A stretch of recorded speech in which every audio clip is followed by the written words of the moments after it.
여자둘이 토크하고 있습니다. 안녕하세요. 김하나입니다. 안녕하세요. 황선우입니다. 좋은 걸 좋다고 말하기 여둘톡 12화 시작합니다.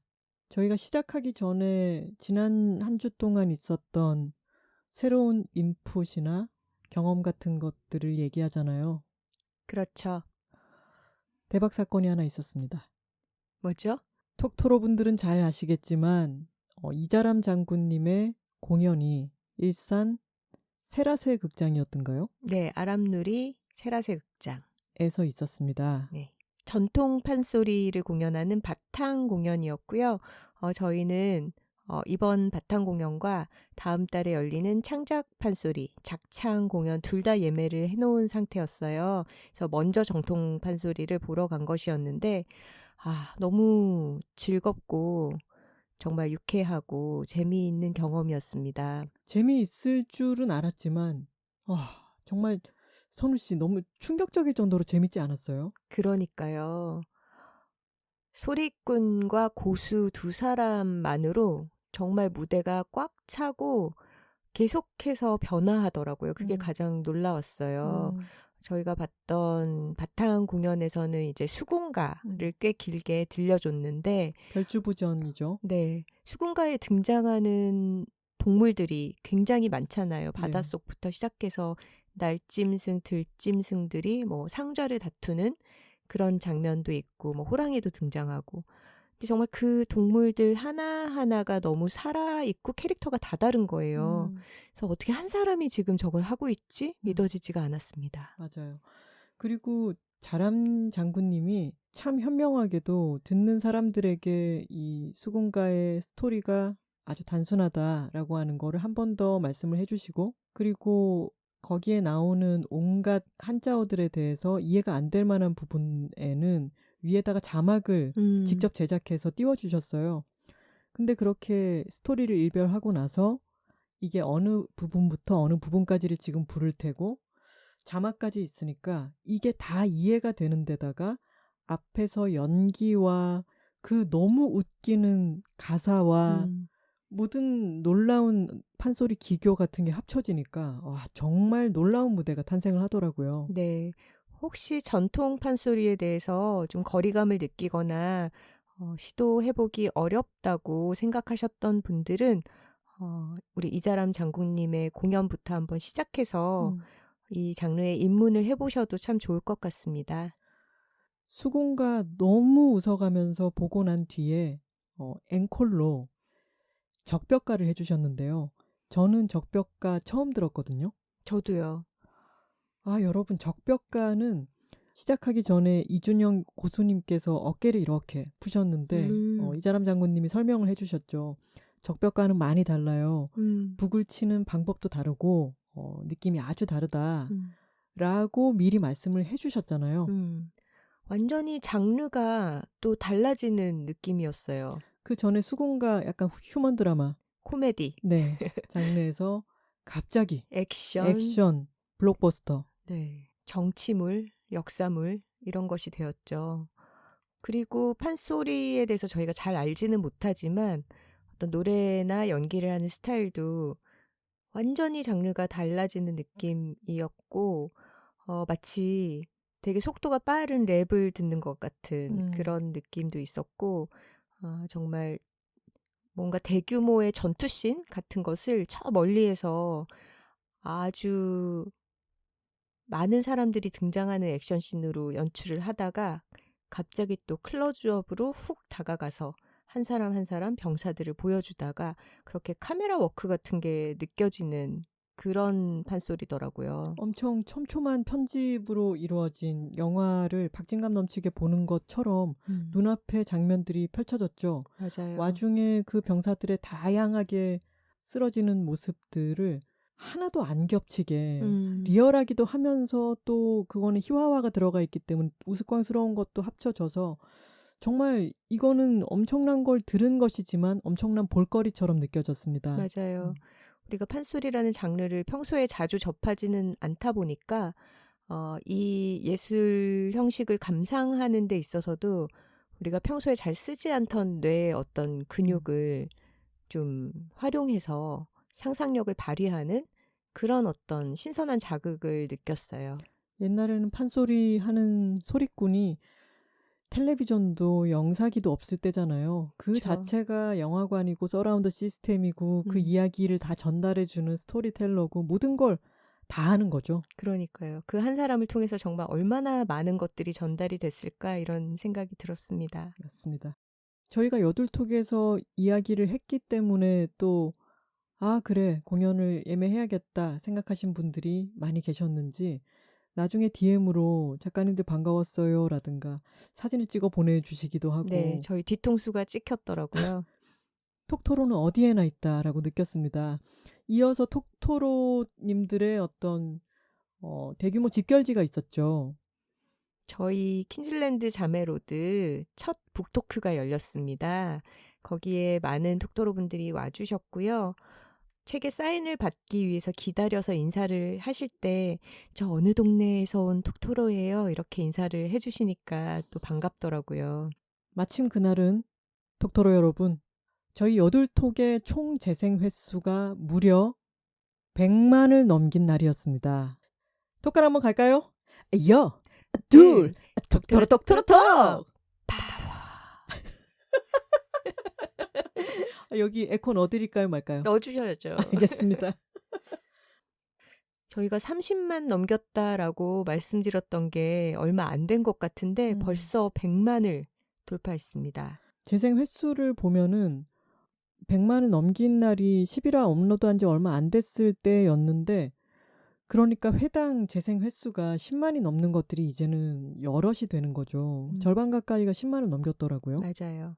이 조그만 팟캐스트의 전 세계에서 수많은 분들이 10만 회가 넘게 청취를 해주시고 계신다는 게 너무 벅찼어요. 네, 아마도 많은 분들이 한번 듣고 또 듣고 반복 청취를 해주시기 때문에 이런 숫자가 이루어진 것 같고요.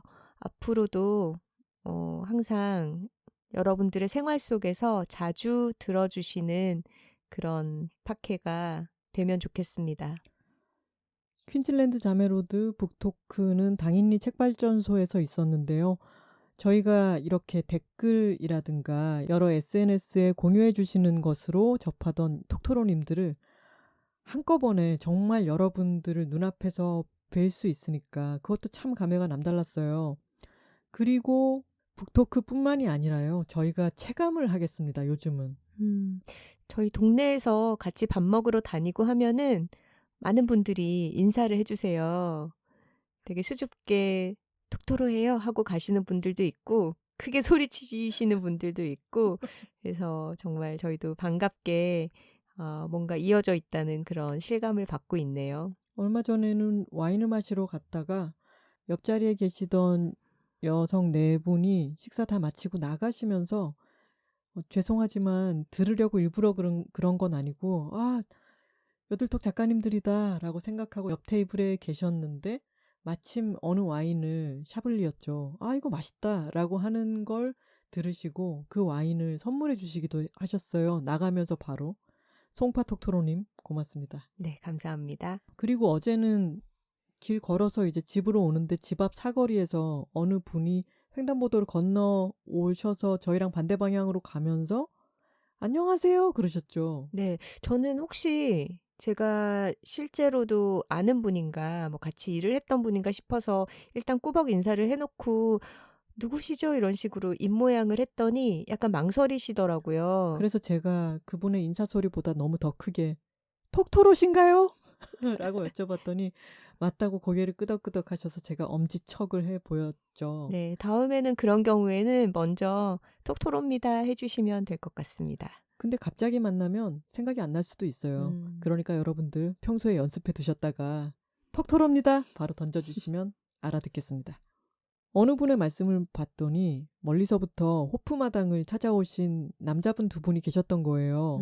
네. 그래서 이런저런 안주, 여들톡 세트도 시키시고 오징어 무침도 시켜서 맛있게 먹고 나서 나갈 때 사장님과 대화를 나눴다고 여들톡을 듣고 왔다라고 말씀을 이제 서로 나눴는데 사장님께서 어머 여자들이 하는 건데 남자분들도 들어요? 이렇게 물어보셨다고 했죠. 네.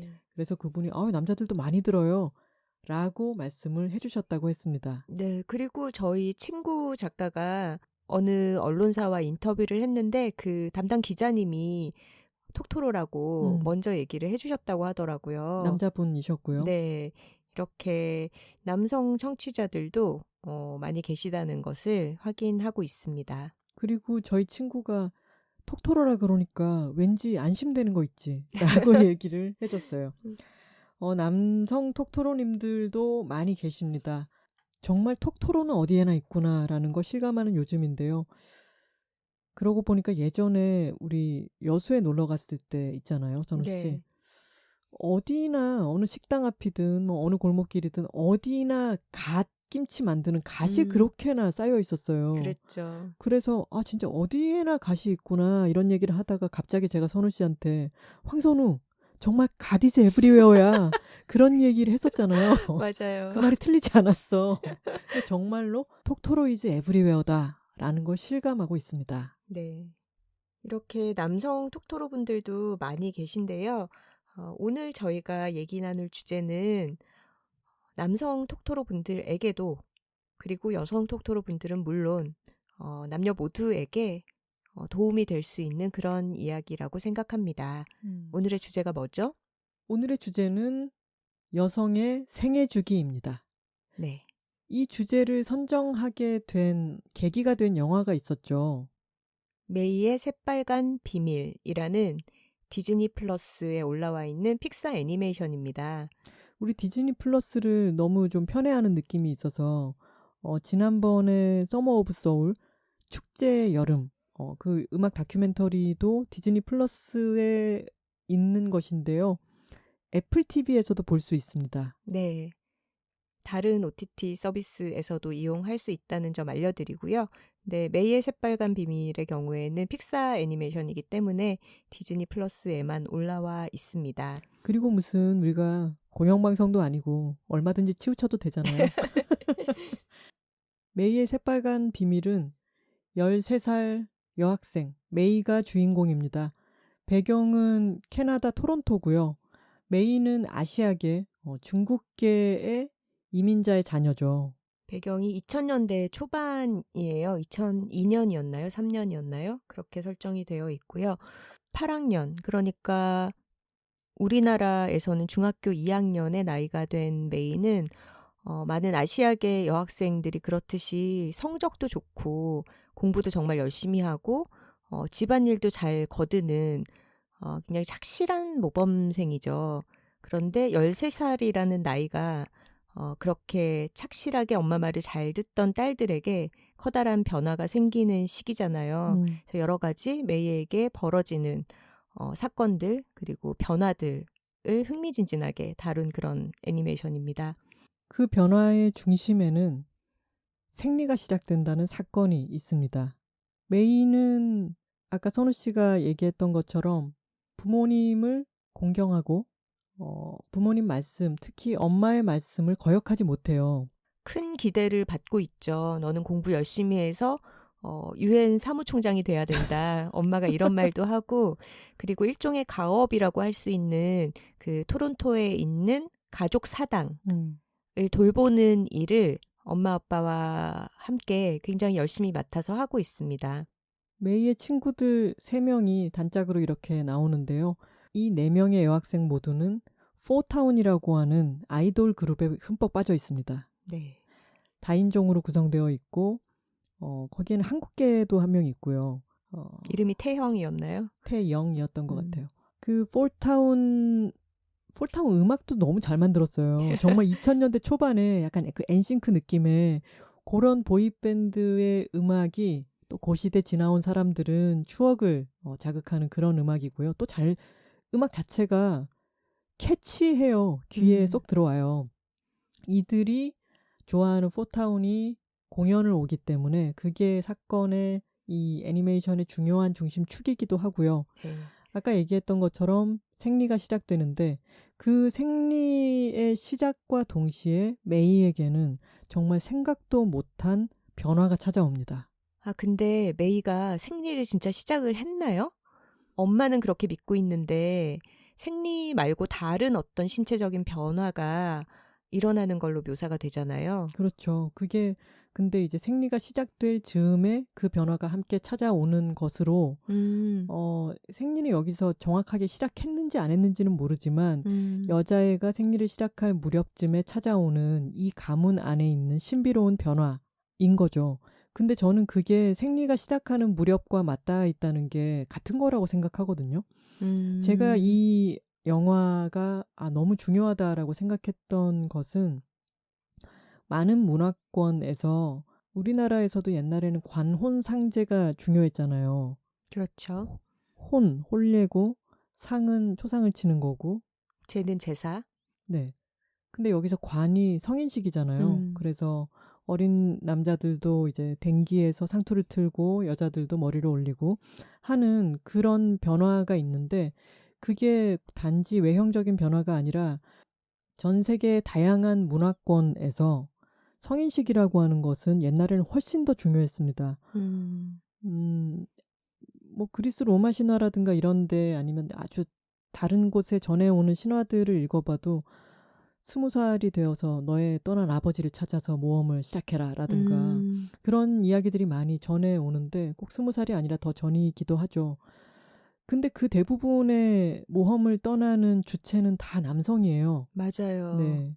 그게 옛날에는 남자들이 수렵을 하거나 나가서 일을 하고 여자들은 동굴이나 집에서 뭔가를 돌보고 이런 식으로 분업이 돼 있기도 했고 여자들은 계속해서 다산을 하잖아요. 아이들을 음, 낳고 키우느라고 정주에 있고 이런 차이도 있었지만 음, 최근에 읽은 신화책에 따르면 여성들은 생리를 시작하기 때문에 어른이 되었음이라고 하는 신호가 음, 명확하게 있었다는 거예요. 음, 이제 생식이 가능하고 임신을 할 수 있고 이런 게 음, 근데 남자는 그게 뚜렷하지 않고 또 특히 사춘기가 되고 이제 성인이 되어갈 그 무렵에는 목소리도 변하고 어떤 변화가 크게 일어나잖아요. 음, 근데 호르몬의 변화도 아주 크고 거기에는 공격성이라든가 여러 가지 사회에 통합하기 어려울 수 있는 여러 품성들이 음, 튀어나오기 때문에 그것을 사회를 아무리 작은 씨족 사회라 하더라도 그 부족 안에서의 안정을 꾀하기 위해서라도 음, 성인식을 어떤 때는 아주 폭력적인 방식으로 음, 가차없이 치르곤 하죠. 음. 근데 그 대상이든 주체든이 다 남자들인 거예요.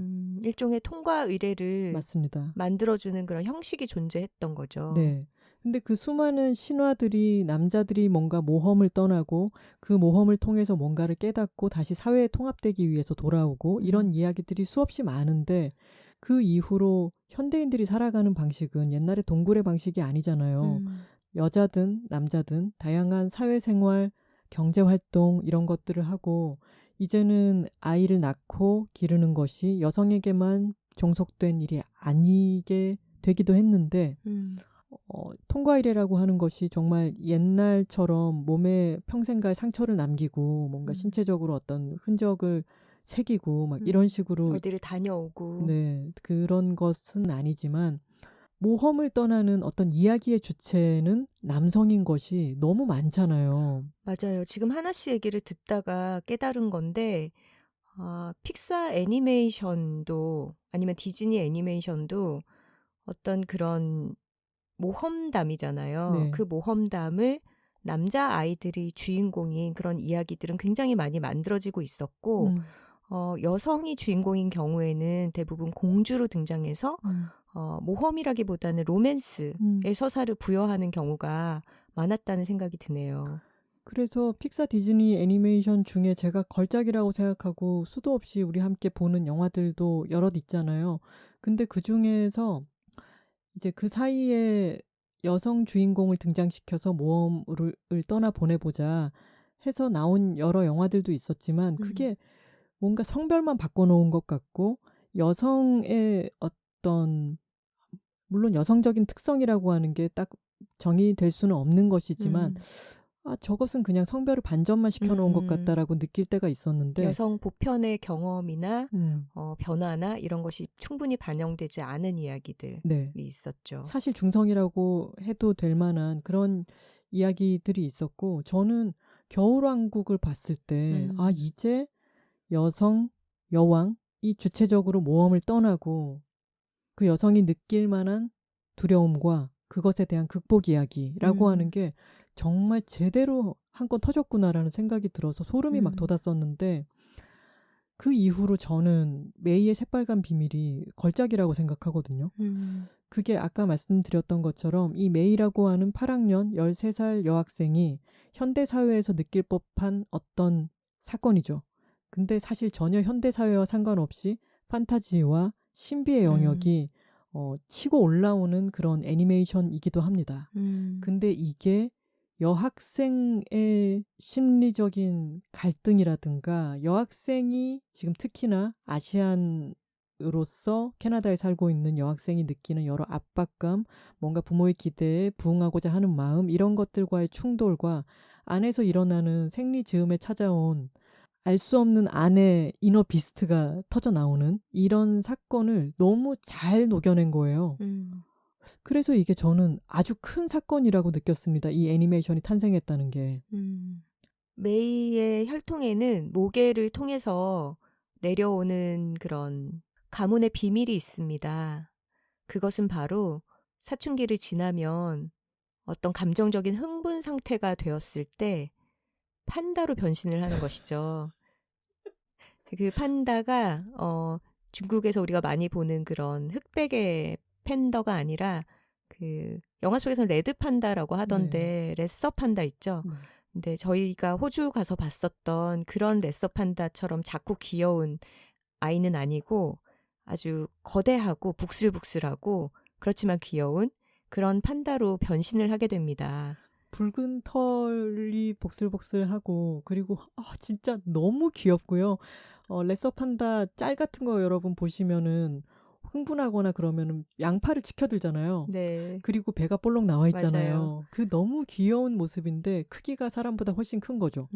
메이는 어느 날 이제 그때쯤 되면은 또 성적인 호기심들이 생기기도 하고 주변에 있는 알바생이나 어떤 남학생의 눈빛 이런 것들이 자기에게 이상한 이전에는 알 수 없었던 어떤 욕망 같은 것을 부추기기도 하는데 그게 뭔지 아직은 어려서 파악은 못하고 있지만 그 이너 비스트가 튀어나온 거죠.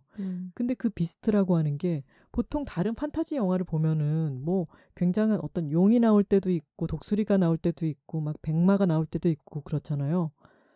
근데 그게 그 귀여운 레서 판다라는 점이 이 애니메이션을 정말 너무 귀엽고 웃기게 만듭니다.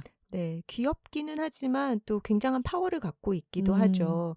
그리고 어떻게 보면 그 체격 자체가 사회에 통합되기 어려운 그런 사이즈예요. 맞아요. 왜냐하면 학교에서 뭐 이렇게 교실 문을 간신히 통과하고 뭐 건물 사이를 가기가 굉장히 힘들고 이런 큰 덩치니까요.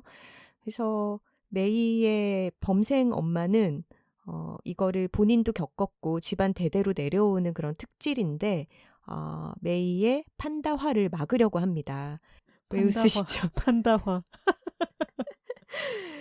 그래서 어떤 모종의 의식을 거쳐서 판다를 봉인하는 그런 행위를 해야 한다. 그리고 그때까지는 네가 감정적으로 격앙되거나 흥분하는 상태를 지양해라. 그거를 참아내야지만 너의 내면의 판다를 다스려서 이제 숨길 수 있다라고 하죠. 그래서 메이의 어떤 고난이 시작되는 것입니다. 메이가 어느 날 눈을 떴을 때 자신이 판다가 되었다는 것을 화장실에 가서 발견하고 그때부터 엄청난 소동이 벌어지는데 저는 카프카의 변신 처음이랑 아주 유사하다고 느꼈어요. 그러네요. 네, 근데 다만 아주 커졌을 뿐. 커진 그 변신에서는 벌레고 흉측하지만 여기서는 레서 판다라서 너무 귀엽다는 게 그 차이점이 있고 그게 결정적인 차이점이 되어서 나중에는 이들이 가고자 하는 포타운 콘서트에 비용을 마련하는데 기여하게 되기도 합니다. 네. 판다가 되었을 때 메이가 자신의 신체 변화를 받아들이기 어려워하면서 막 소리를 지르고 "나는 괴물이야." 막 이런 식으로 어 비명을 외치니까 이제 집에서 엄마 아빠는 '아 이제 생리가 시작된 거구나.' 음. 이렇게 오해를 해요. 음. 그래서 그 상황을 샤워 커튼을 사이에 두고 서로 대면하지는 못한 채 얘기를 나누는 것도 굉장히 재미있게 그려지죠. 거기 그 은유가 너무 재밌었죠. 엄마가 "Did the red peony bloom?" 이라고 아. 묻잖아요. 음. "빨간 작약이 피었니?" 라고 약간 중국 한시에 나올 법한 음. 그런 표현으로 생리를 우회적으로 돌려서 얘기하고 음. "너에게 이렇게 다양한 생리대가 마련되어 있단다." 음. 라면서 그걸 다 챙겨서 막 주려고 하죠. 음. 근데 메이에게 닥친 사건은 메이로서는 너무 당황스러운 사건이었고 그것을 컨트롤하느냐 마느냐가 이 영화의 아주 중요한 축입니다. 네. 제가 예전에 어떤 책을 뇌과학 책을 읽었더니 사춘기 무렵에는 뇌 안에 교통망을 거의 새로 공사하는 것과 마찬가지의 변화가 일어난대요. 음. 그래서 복잡한 서울 안에서 지하철 노선을 여기서부터 저기까지 한 여러 개쯤을 새로 뚫는 것과 마찬가지의 대공사가 일어나기 때문에 음.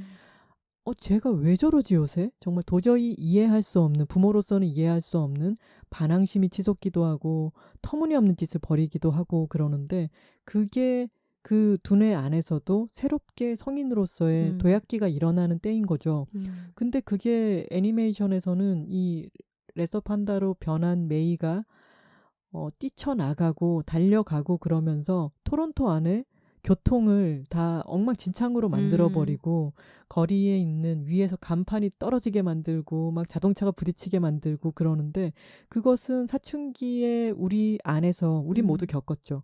그때 생리를 시작할 때쯤에 음. 일어나는 수많은 사건들을 토론토 시내로 이렇게 비유한 것 같기도 음. 했어요. 맞아요. 참 사실 잔혹하고 야만스러운 시기죠. 음. 그리고 자기 자신이 가장 괴롭고 고통스럽기도 하고요. 영화 속에서는 이 팬더가 막 거리를 뛰쳐나가서 온갖 것들을 마비시키면서 부수고 다니는 그런 것들로 표현이 되는데 그만큼 그 시기를 관통하는 사람은 내면이나 아니면은 신체적으로나 그런 야만의 시기를 관통하는 게 아닌가 싶어요. 그리고 이런 얘기가 나오죠. 팬더가 자꾸 나오고 네가 그 컨트롤을 잃어버리게 되면은 팬더가 점점 더 강해진다. 더 음. 자주 나오게 된다. 너는 그것을 컨트롤하는 법을 익혀야 되고 결국에는 그것을 봉인시켜야 된다라고 음. 얘기를 하죠. 음. 그 팬더가 가문의 전통으로 이어져 내려오고 있는데 또 그 팬더를 억눌러야 한다는 것 또한 어떤 당연한 부모의 교리, 그 음. 가문의 어떤 가르침처럼 되어 있는 것입니다. 음. 근데 아까 얘기한 것처럼 메이는 너무 사랑하는 폴타운의 콘서트에 가기 위해서 자신의 팬더됨을 이용해서 용돈을 벌고 있었어요. 친구들과 함께. 그러니까 어 발현을 자주 시키지 말라고 했던 엄마의 말을 완전히 어기면서 음.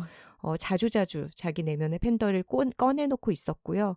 그리고 당연히 그 시간 동안 열심히 해야 하는 뭐 수학 경시대회 준비라든가 뭐 학교 중간고사 준비 같은 것은 뒷전이어서 성적도 마구 추락하고 있었던 것이죠.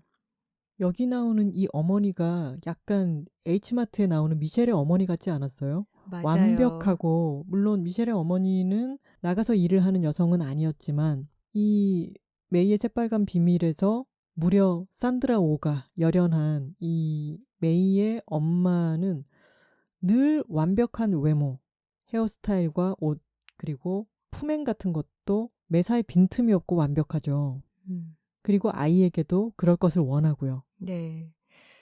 그런 어떤 컨트롤의 화신 음. 같은 엄마와 사실 그동안은 맞춰서 사는데 별로 갈등이 없었던 메이이지만 이제 자아가 성장하고 내면의 판다를 자꾸 꺼내놓게 되면서 엄마와의 충돌이 본격화됩니다. 그리고 그것이 정점을 찍는 사건이 이제 예상하다시피 폴타운의 콘서트 날이죠. 폴타운의 콘서트 날과 이 레서 팬더를 봉인하는 봉인식 날이 겹치게 되고 이 봉인의 이 리추얼도 애니메이션으로서 표현을 했기 때문에 참 신비스럽고도 아름답게 표현을 했더라고요. 남자 샤먼이 등장하고 또 여기에 엄마의 여자 형제들 그리고 엄마의 엄마인 더 강한 외할머니가 등장을 해서 함께 식을 올리는데 그 식을 통해서 원 안으로 들어간 메이는 자신의 잠재의식, 무의식 어떤 새로운 공간에 가게 됩니다. 근데 그 공간의 디자인도 참 좋지 않았나요? 맞아요. 거기서 말하자면 자신의 선조, 선이와도 만나게 되고 어린 시절의 엄마와도 만나게 되고 그리고 그 안에서 거울을 들여다보면서 자기의 판다와 어떤 분리하는 그런 의식을 치르게 되는 그런 공간이죠. 이 영화에서 보면은 반듯하게 매번 청소도 열심히 하고 싹싹 닦아서 가꾸는 이 사원의 공간은 모든 것이 이제 잘 정리정돈이 되어 있고 컨트롤이 되는 공간이죠. 메이의 성적표만큼이나 메이의 방도 잘 원래는 정돈이 되어 있었습니다. 근데 이 레서 판다가 깨어나고 그러고 난 뒤에는 메이의 생활이 이제 들쑥날쑥하게 되었는데 상징적으로 나오는 공간이 저는 침대 밑이라고 생각해요. 그 반듯하던 메이의 침대 밑 공간에 비밀이 하나둘씩 쌓여가고 그 안이 곧 지하의 세계이고 무의식의 세계이고 그리고 충동의 세계이기도 하고요. 침대 시트로 덮어놨지만 그 안에는 정말로 자기가 원하는 자기됨이 그 안에 있었겠죠. 그렇죠. 그리고 어른이 된다는 과정이 그런 내밀한 공간을 필요로 하잖아요. 누구에게도 보여주기 싫은 그런 노트가 생기고 나에게만 의미 있는 그런 어떤 사진첩, 영상들 이런 게 쌓여가는 게 바로 사춘기 시기가 아닌가? 이 영화는 너무 웃기기 때문에 저희는 끝없이 깔깔 웃으면서 이 영화를 봤는데요. 가장 빵 터진 부분은 엄마의 레서 판다가 등장할 부분이었습니다. 엄마 또한 자신의 레서 판다를 봉인을 해두었지만 엄마가 그동안 억눌러 왔던 그 판다가 아주 강력한 일종의 대항마가 되어 돌아오게 되는 거죠. 그 엄마의 판다가 너무 거대해서 근데 메이가 그 아빠한테 그러잖아요. 엄마 판다 저렇게 컸어요? 그러니까 내가 크다고 말했잖아. 이러니까 대삐 저렇게나 크다고? 그러니까 이런 대화를 하는 장면도 있고 그 메이의 판다가 거리에서 막 차들 사이로 막 뛰어다니고 혼란을 야기하면서 막 건물 옥상을 뛰고 할 때는 약간 사이즈가 뭐 사자나 호랑이 좀 이런 맹수 정도의 사이즈라면 엄마의 판다는 그 일본 괴수물 같은 데 나오는 진짜 고질라, 공룡, 엄청난 주라기 녀석이 공원 온다. 좀 그런 부피감이에요. 그 엄마 판다의 사이즈를 보면서 그런 생각도 들었어요.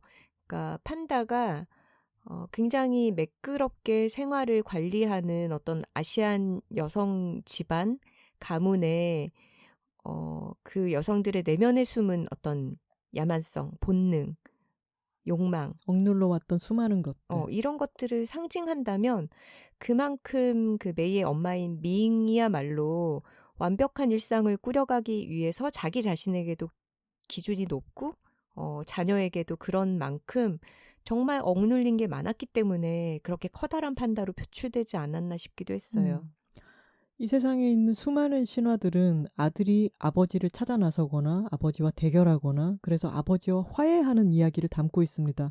근데 이 애니메이션에서는 딸이 생리와 함께 내면의 야수가 튀어나오고 그 야수와 엄마의 야수가 만나기도 하고 결국은 엄마와 딸의 화해 그리고 아까 얘기했던 것처럼 통과 의례라고 하는 것은 그 아들들의 통과 의례는 보통 엄마로부터 그 자식을 떼어서 사회로 복속시키는 그런 형식을 가지고 있거든요.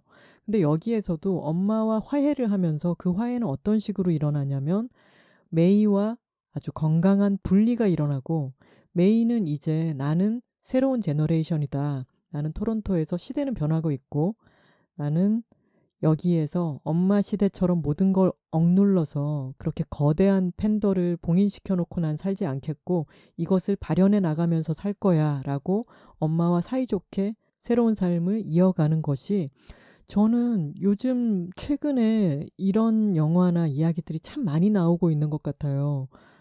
어떤 영화? 이를테면은 H마트에서 울다도 그렇고요. 음. 아시안적인 가치, 가문을 위해서 너는 너의 개인됨을 희생해야 된다라고 하는 가치가 컸던 사회의 사람들이 그런 유산을 가지고 있는 부모 세대와 선을 긋고 분리가 되어 가기 시작하면서 어떤 이제 개인을 중시하는 그런 사회에 심어진 씨앗처럼 거기서 음. 나타나는 새로운 이야기들이 아주 독특한 아름다움과 색깔을 갖고 있고 음. 그것이 전 세계적으로 많이 나오잖아요. 음. 아마 다양한 문화권에서 그 다양한 문화권에 자신의 목소리를 내기도 하고 그것이 다른 문화권에 심겨서 발현되는 새로운 이야기들이 막 물결을 이루고 있는데 음. 우리가 아시안들이기 때문에 그 아시안적인 이야기들이 우리 눈에 더 많이 들어오고 있는 때인 것 같아요. 음. 파- 맞아요. 이 감독도 중국계 캐나다인 여성이죠. 네. 도미 씨라는. 음. 그래서 자신의 레서 판다를 이제는 함께 얼마든지 판다가 되기도 하고 그리고 자기 안에 있었던 억눌러야 된다고 생각했던 판다와 함께 이것을 자유롭게 꺼내놓기도 하면서 살아가기로 결정한 이 메이의 앞날에는 그 이전에 엄마 세대까지 있었던 것과는 완전히 새로운 다른 가능성이 펼쳐질 거라는 생각이 들었습니다. 음. 그래서 영화를 보고 난 뒤 참 기분이 좋았고요. 네. 이 영화의 마지막에 자막이 끝까지 다 올라간 뒤에 어 이런 문장이 있더라고요. "세상의 모든 딸과 엄마, 이모와 할머니들에게 바친다." 음, 저희가 이번 주제는 여성의 생애 주기이고 그 얘기를 하게 된 계기가 있습니다로 시작해서 저희는 워낙 수다스럽기 때문에 길게 얘기를 하고 말았네요. 하나 씨는 처음 생리를 했을 때를 기억하나요? 했던 당시보다는 저는 더 기억이 남는 건 엄마가 제가 이제 생리가 시작될 무렵이다라고 생각해서 그랬는지 아니면은 그때가 제가 첫 생리를 시작해서 그랬는지 모르겠는데 엄마가 나름대로 엄마로서 딸에게 해주는 음. 말을 꽤나 신경 써서 전하려고 했던 기억은 나요. 음. 근데 또 경상도 분이지 않습니까? 그게 그래서 그다지 매끄럽지는 음. 않았고 뭐 학교에서 이런 거 뭐 배웠냐 이렇게 음. 물어보고 근데 그 용어 같은 것들도 음. 요즘이라면 거리낌 없이 얘기할 것들이지만 음. 그때는 뭐든지 좀 쉬쉬해야 되는 그런 느낌? 그래서 맞아요. 정확하게 어떤 것을 지칭하거나 하는 것도 좀 서로 쑥스러운 느낌이 들고 그리고 엄마가 배웠냐고 물어봤을 때 생물 시간에 되게 두루뭉술하게 음. 배우긴 했다. 근데 정확하게 서로 똑바로 얘기를 하지는 못하고 음. 뭔가를 더듬더듬 옆을 짚는 느낌으로 서로 음. 이야기를 나누고 너도 이제 이런 정확한 표현은 기억이 나지 않지만 이제 성인 여성과 같은 그런 큰 변화가 일어난 거다 이런 얘기를 했던 것 같아요. 음. 저도 분명히 생리 전에 학교에서도 교육을 받기는 했던 것 같아요. 음, 뭐 성교육이라고 해서 남학생들이랑 같이 받았는지 아니면 여학생들만 교실에 남겨놓고 뭔가 비디오 같은 걸 보여줬는지 정확하게는 기억이 안 났지만 그렇게 교육을 받았던 게 하나도 쓸모가 없었다라는 기억만 납니다. 음, 그러니까 그거는 정말로 뭐 나팔관에서 뭐 난자가 맞아요. 배출돼서 뭐 영양분을 쌓다가 이게 쓸모 없어지면 배출된다 이런 식의 말인데 음, 자기 팬티에 뭔가가 빨간 게 묻은 걸 본 여자아이에게 음, 그런 게 뭐가 도움이 되겠어요. 음, 그래서 저는 그런 교육을 받았음에도 첫 생리 때는 굉장히 당황했던 것 같고요. 음, 제가 기억하는 거는 학교에서 시작이 됐는데 아마 6학년 때였던 것 같아요. 음, 6학년 끝나갈 즈음에. 근데 저의 그런 당황스러움을 친구들 중에 먼저 생리를 시작했던 친구들이 음. 도와줬어요. 어, 어떻게 처리를 하면 되는지. 학교에서 시작을 했어요? 네. 아, 그래서 더 그러면 당황했죠. 그랬겠다. 그래서 약간 그 옷에 묻은 것도 가릴 수 있게 그 음, 친구들이 뭐 허리에다가 이렇게 겉옷 같은 걸 묶어주기도 하고 음, 그런 식으로 해서 집까지 데려다 줬던 기억이 나요. 음. 그러고 나서는 이제 엄마한테 상황을 얘기를 해서 뭐 이렇게 처리하는 방법 같은 걸 배우고, 그리고 이제 엄마가 아빠한테 그런 식으로 넌지시 아유 우리 딸이 이제 어른이 됐어요 이런 식으로 말을 하는데 너무 싫은 거예요 그게. 그랬던 기억이 나네요. 저도 아까 첫 생리를 시작했던 때의 기억이라기보다는 저는 엄마가 뭔가를 나한테 전하려고 하지만 머뭇거리고 정확하게 전달은 안 되지만 이게 드러내놓고 얘기를 하기에는 어려운 주제이고 뭔가 거대한 인류이자 동물의 한 개체로서 음, 큰 신비에 포함이 된다는 좀 약간 음, 어둑하고 축축하고 신비스러운 느낌? 음, 그런 느낌은 생생하게 기억이 나요. 네. 음. 그리고 제가 어쨌거나 이 당황스러운 상황 속에서 다른 친구들의 배려와 도움으로 그 상황을 좀 벗어날 수 있었던 것처럼 그 처음 생리가 시작됐을 때 자신을 어떻게 이 경험을 대처해야 할지 알려주고 도와주는 존재가 굉장히 큰 의미인 것 같아요. 음. 제가 몇 년 전에 이제 엄마가 좀 수술을 받으실 일이 있어서 그때 수술실 앞에서 이제 대기하면서 기다리는데 생각보다 수술이 길어진 거예요. 음. 근데 그럴 때 이제 가족들의 머릿속에 별 생각이 다 들잖아요. 그래서 저랑 막내 이모랑 둘이 같이 대기실 앞에서 기다리고 있었어요. 근데 저희 이모는 막내기 때문에 엄마랑은 한 10살 가까이 차이가 많이 나거든요. 음. 근데 갑자기 이모가 그런 얘기를 전에 안 하다가 처음으로 하는 거예요.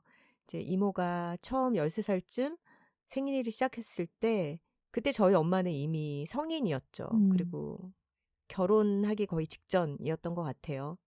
자신의 막내 여동생이 생리를 시작했다는 걸 알고서 이제 엄마가 그걸 어떻게 대처해야 되는지 다 알려주고, 그리고 그 당시에는 이제 생리대라는 게 없던 시절이잖아요. 뭐 음. 70년대 초 막 이랬으니까. 그래서 기저귀를 이제 사용하는 방법을 알려주고, 그리고 이거를 쓴 다음에는 이렇게 이렇게 접어서 여기다가 둬라.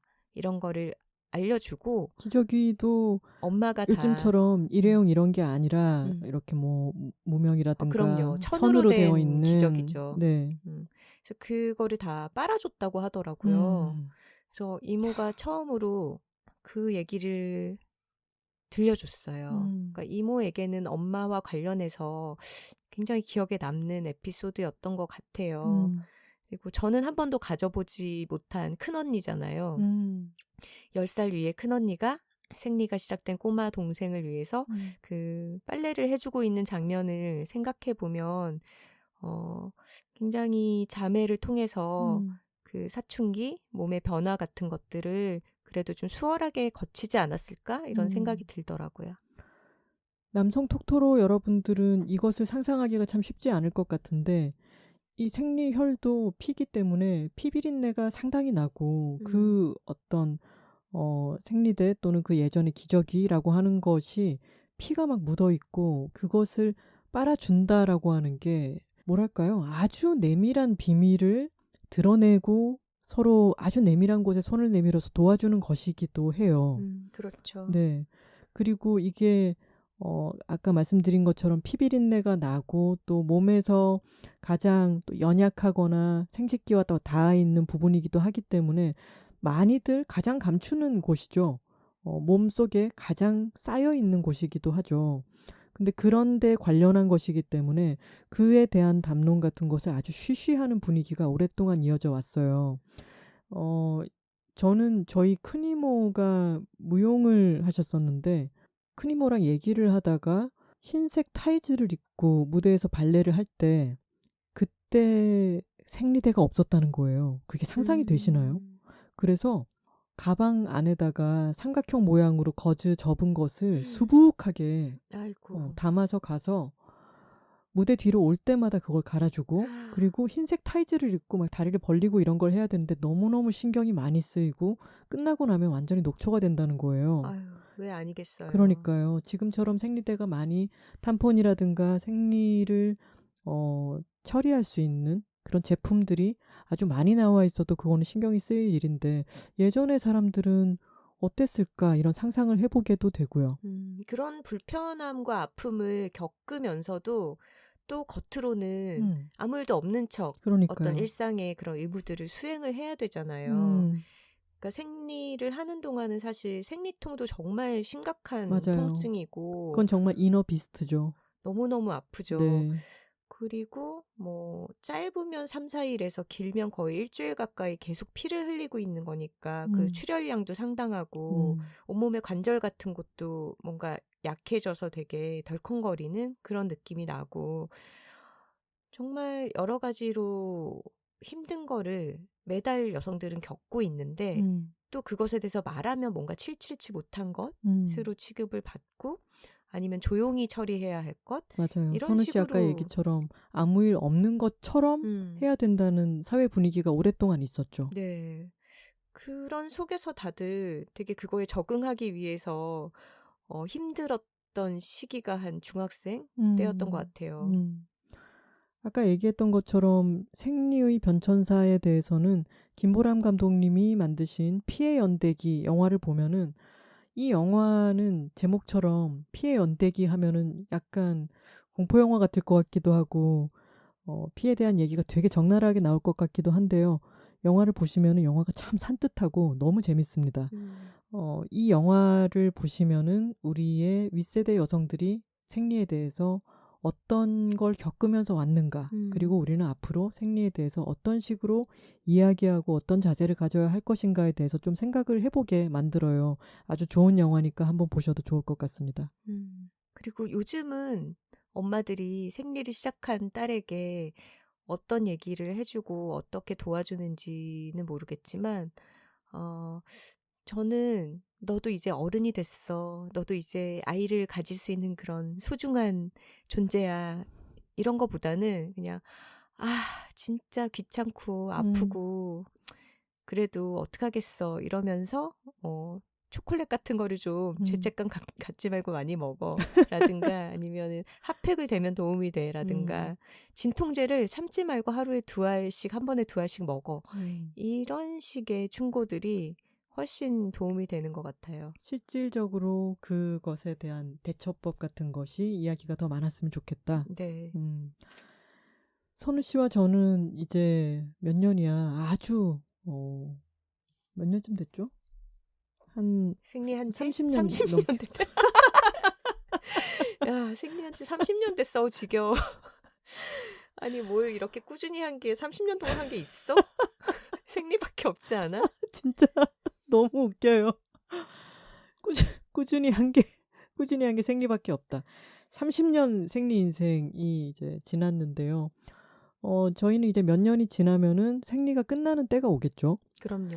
생리가 끝나는 것을 그동안은 폐경이다라고 얘기를 했는데 음, 한편에서는 폐경이라는 것은 뭔가가 또 닫히는 느낌이니까 음, 완경이라고 표기를 하자라는 얘기도 해요. 그러죠. 근데 완경이라고 하면은 또 뭔가를 임무를 완수한 것 같고 어 그러면 그 완수 이후의 삶은 어떻게 되는 것인가라는 뉘앙스도 있잖아요. 맞아요. 참 뭔가 적절한 이름을 찾아주기가 어렵다는 생각도 드네요. 근데 왜 선우 씨가 최근에 추천사를 쓴 그 책 제목이 뭐였죠? 완경선언이라는 책이 있습니다. 아, 그 책에서 제가 선우 씨가 얘기한 게 너무 흥미로운 게 있었어요. 네, 아예 그 말을 하지 않는 문화권? 네, 음, 맞아요. 그 폐경이냐 완경이냐 우리가 그 의미를 좀 짚어봐도 딱 이거다 싶지 않은 그런 부분들이 분명 존재하잖아요.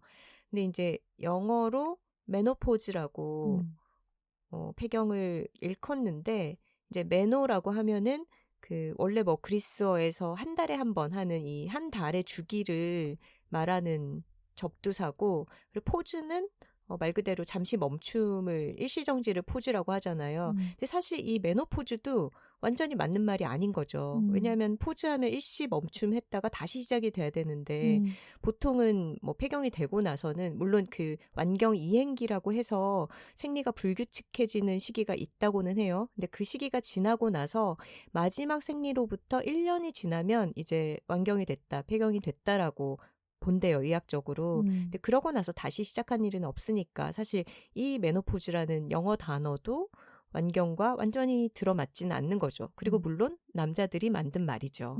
예전에는 의학 지식이라는 것도 남성들에게 독점이 그렇죠. 되어 있었으니까. 그러니까 폐경, 완경, 생리 이런 영역조차도 아주 오랜 세월 동안 맨스플레인의 영역이었던 거예요. 의사들이 다 남자니까. 자신들이 경험하지 않고 맨스에 대한 맨스플레인이군요. 맨스라는 말 토토로님들 아세요? 수하진 않은 분들은 아실 거야. 우리 엄마들 세대에서 그렇게 네. 얘기했죠. 생리를 맨스라고. 그것도 약간 그 생리대를 생리대라고 말하지 못하고 그거 있어 뭐 그날에 뭐 이런 그런 것과 마법에 걸린 비슷하네요. 그러네요. 왜 생리를 호생리 못하고. 근데 아까 그 얘기 더 해주세요. 그래서 말이 영어든 뭐든 딱 거기에 들어맞는 말이 없는데 완전히 우리의 어떤 패러다임을 바꾸는 문화권이 있었어요. 이 책을 완경선언이라는 책을 쓴 사람은 제니퍼 검터라고 하는 미국의 산부인과 의사인데요. 생리와 폐경, 완경에 대해서 굉장히 상세한 의학적 지식을 짚어가면서 이 여성의 몸의 변화에 대해서 얘기를 하는 한편으로는 생리와 폐경이 얼마나 문화적인 산물인가 그런 것에 대해서도 짚고 있습니다. 그래서 완경기와 관련된 문제는 이게 호르몬과 과학의 문제이지만 또 동시에 어떤 관점 그리고 브랜딩의 문제다. 브랜딩의 네, 문제다. 이런 얘기를 해요.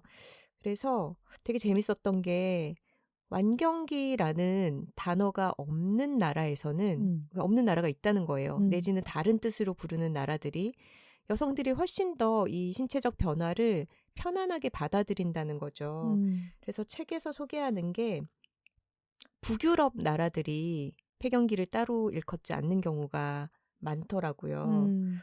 네덜란드에서는 오버강, 제가 이거를 네덜란드어로 뭐라고 읽는지는 모르겠네요. 오버강이라고 쓰인 단어가 있는데 이거는 그냥 A에서 B로 가는 길이나 도로를 통과한다. 이런 뜻이래요. 그리고 핀란드어로는 뭐라고 읽는지 이거는 읽지도 못하겠네요. 근데 한 해의 변화, 해의 변화, change of year를 뜻한다라고 되어 있고요.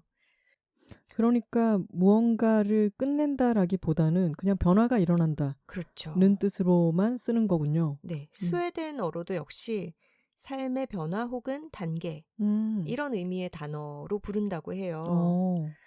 근데 이런 완경이라는 단어를 안 쓰는 문화권의 여성들도 뭐 그 폐경기의 여러 가지 발열감이라든가 뭐 관절 통증이라든가 불면이라든가 이런 거를 안 겪는 거는 아니겠죠.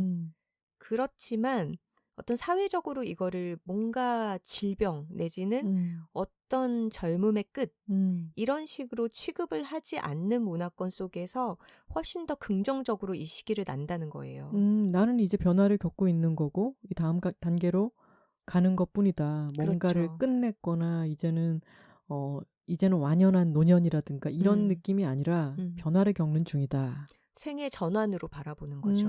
그야말로 생애 전환이군요. 예전에 제가 어디서 이런 말을 읽었었는데 말에 의해서 생각이 많이 바뀌고 그게 정말 미치는 영향력이 큰 거예요. 심지어 질병이나 몸의 변화에 대해서도요. 그래서 감기를 표현할 때 영어식으로 catch a cold라고 하잖아요. 마치 감기라고 하는 것이 밖에 있고 내가 그것을 캐치해버리면은 감기라고 하는 것이 내 안에 들어와서 얘가 빠져나갈 동안은 나는 걔에게 사로잡혀 있는 것처럼 그런 어감을 주는 반면에 말을 이런 식으로 쓰게 했대요. 나는 감기하고 있는 중이야.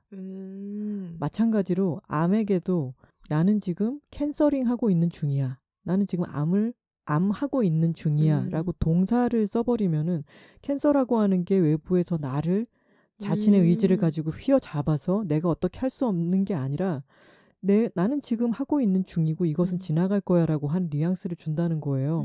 근데 그 말이 신체에도 영향을 주는 게 보고가 되었다. 이런 글을 읽었어요. 같은 맥락이네요.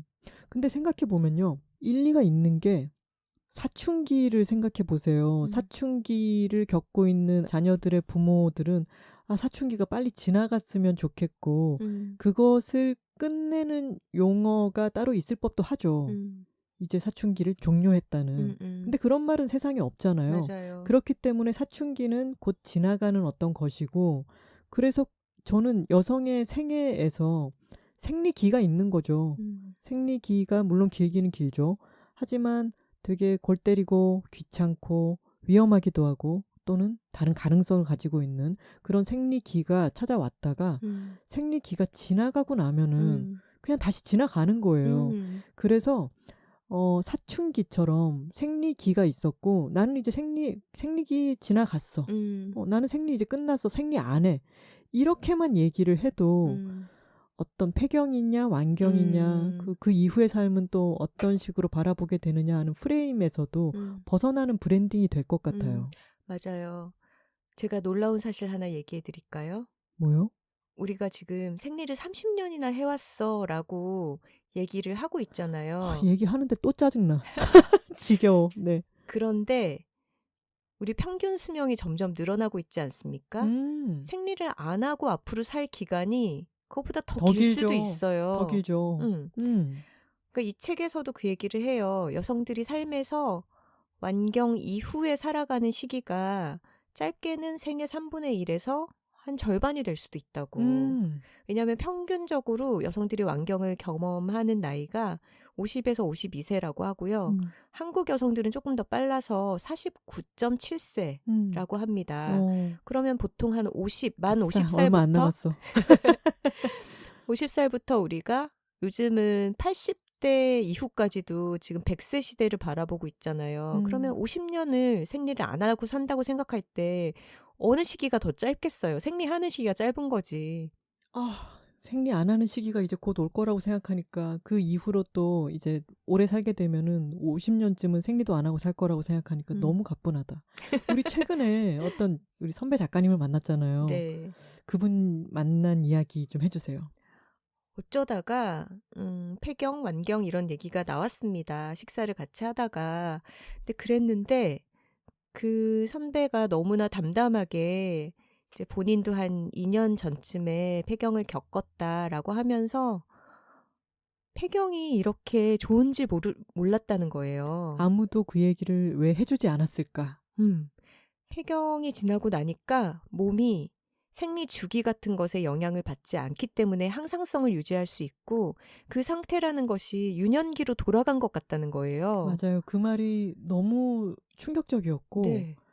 기분이 너무 좋았어요. 음. 그리고 이분의 친구분들도 대부분 비슷한 시기에 폐경을 맞았기 때문에 같이 줌 같은 걸로 온라인으로 송년회, 뭐 신년회 이런 모임을 하면서 건배를 들었대요. 다들 폐경돼서 너무 기쁘고 좋다고. 그래서 아직도 생리를 하고 있는 친구 한 명은 거기에 끼지 못해서 너무 안타까워했다고 합니다. 그러면서 그 선배님이 저희에게 이런 말씀을 해주셨죠. 생리 끝나면 진짜 좋아요. 기대해도 좋아요. 너무 설렜어요, 정말. 정말 설렜어요. 지금 나머지 한 2년인지 3년인지 모르겠지만 얼른 지나갔으면 좋겠고 버틸 힘을 얻었습니다. 사실 우리 주변에 폐경기를 힘들게 겪고 있는 선배도 있어요. 열감을 호소하고 이제 밤에 자다가도 깊이 잠들지 못하고 깨기도 하고 여러 가지 몸의 변화들이 힘들다라는 얘기를 해주는데 저는 그 얘기는 또 그 얘기대로 우리가 어떤 마음의 준비를 할 수 있게 해줘서 또 좋다고도 생각을 해요. 네. 그런 정보를 공유하는 거는. 하지만 아무래도 그런 얘기를 들으면서 앞날에 대해서 겁이 나고 위축되는 마음이 좀 큰데 그렇지가 않고 이 시기를 넘기고 나면 굉장히 자유로워질 거야. 끝이 아니야. 새로운 시작이야. 이런 얘기를 들으니까 너무너무 기분이 좋더라고요. 그리고 SF 거장 코니 윌리스가 쓴 여왕마저도라고 하는 단편에 보면은 미래의 어느 사회에서는 이제 모두가 어떤 시술을 통해서 생리를 하지 않게 된 거예요. 생리에서 해방이 된 거예요.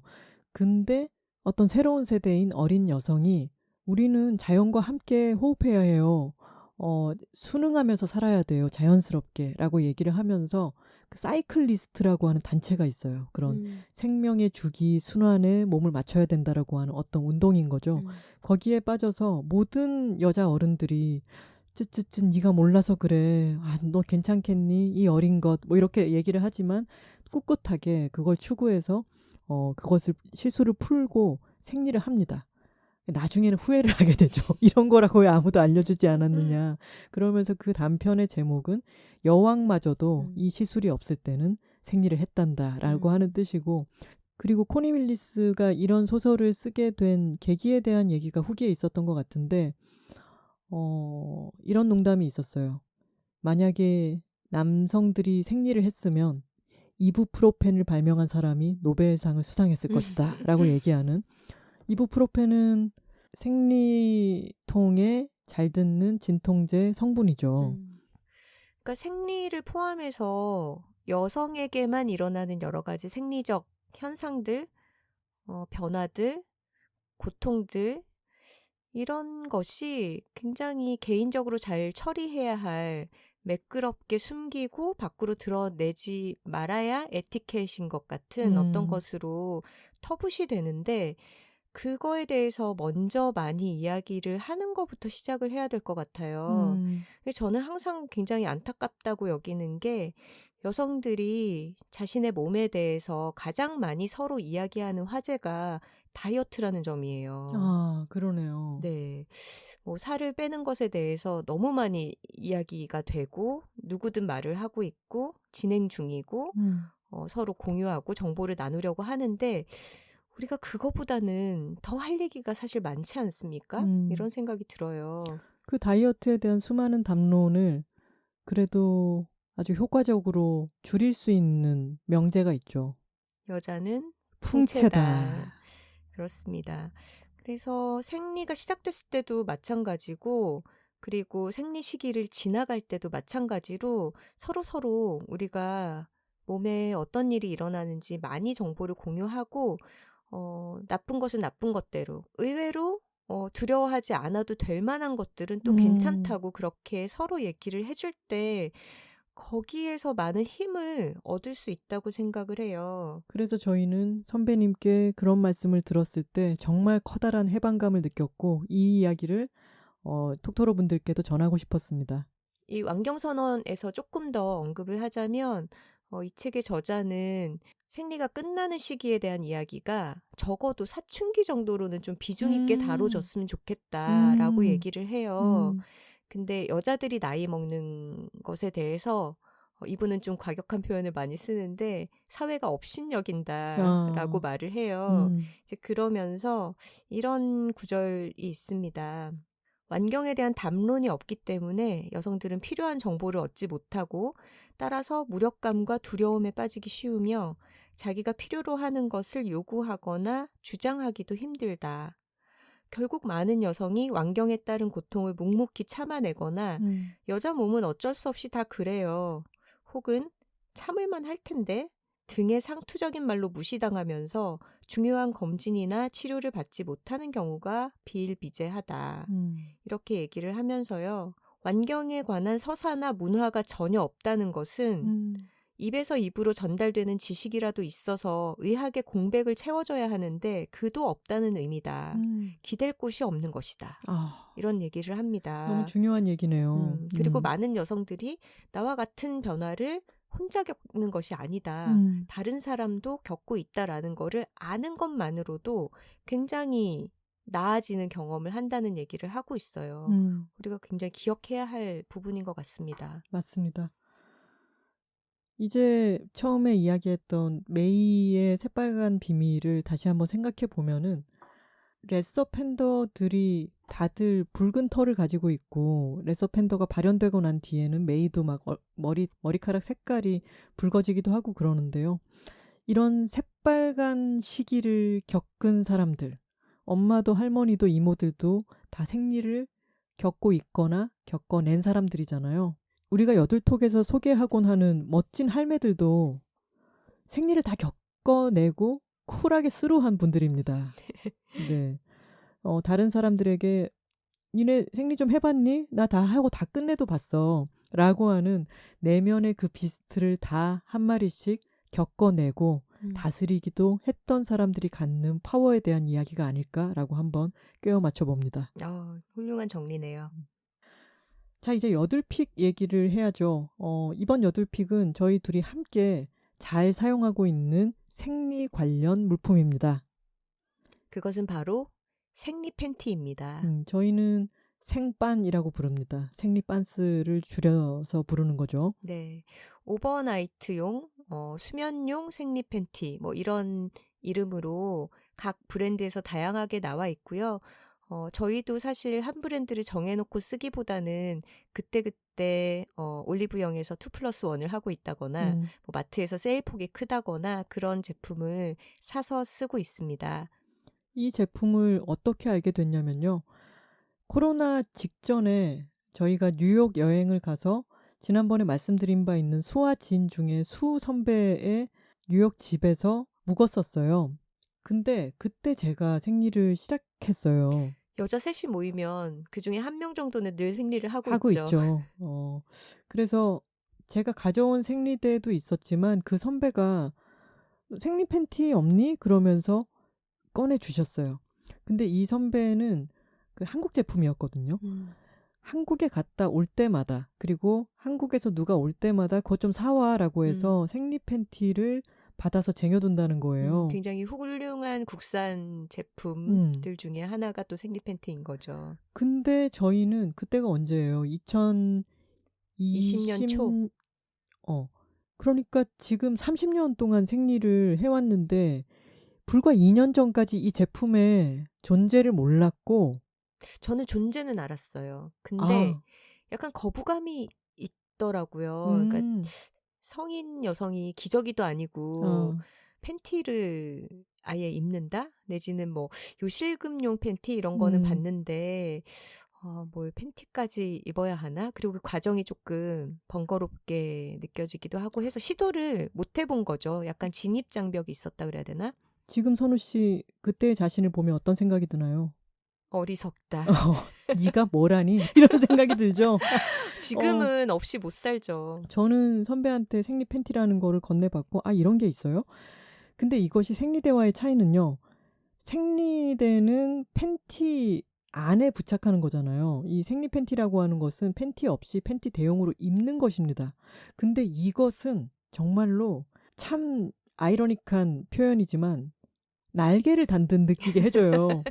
잘 때 여러분들 특히나 다른 사람 집에 가서 자거나 아니면 어떤 호텔이나 가거나. 이런 데서 잘 때 이게 생리혈이 새면 어떡하지? 내가 내 집에서 새면은 빨리 시트 빨기라도 하고 그럴 텐데 더 불안해서 잠을 못 자잖아요.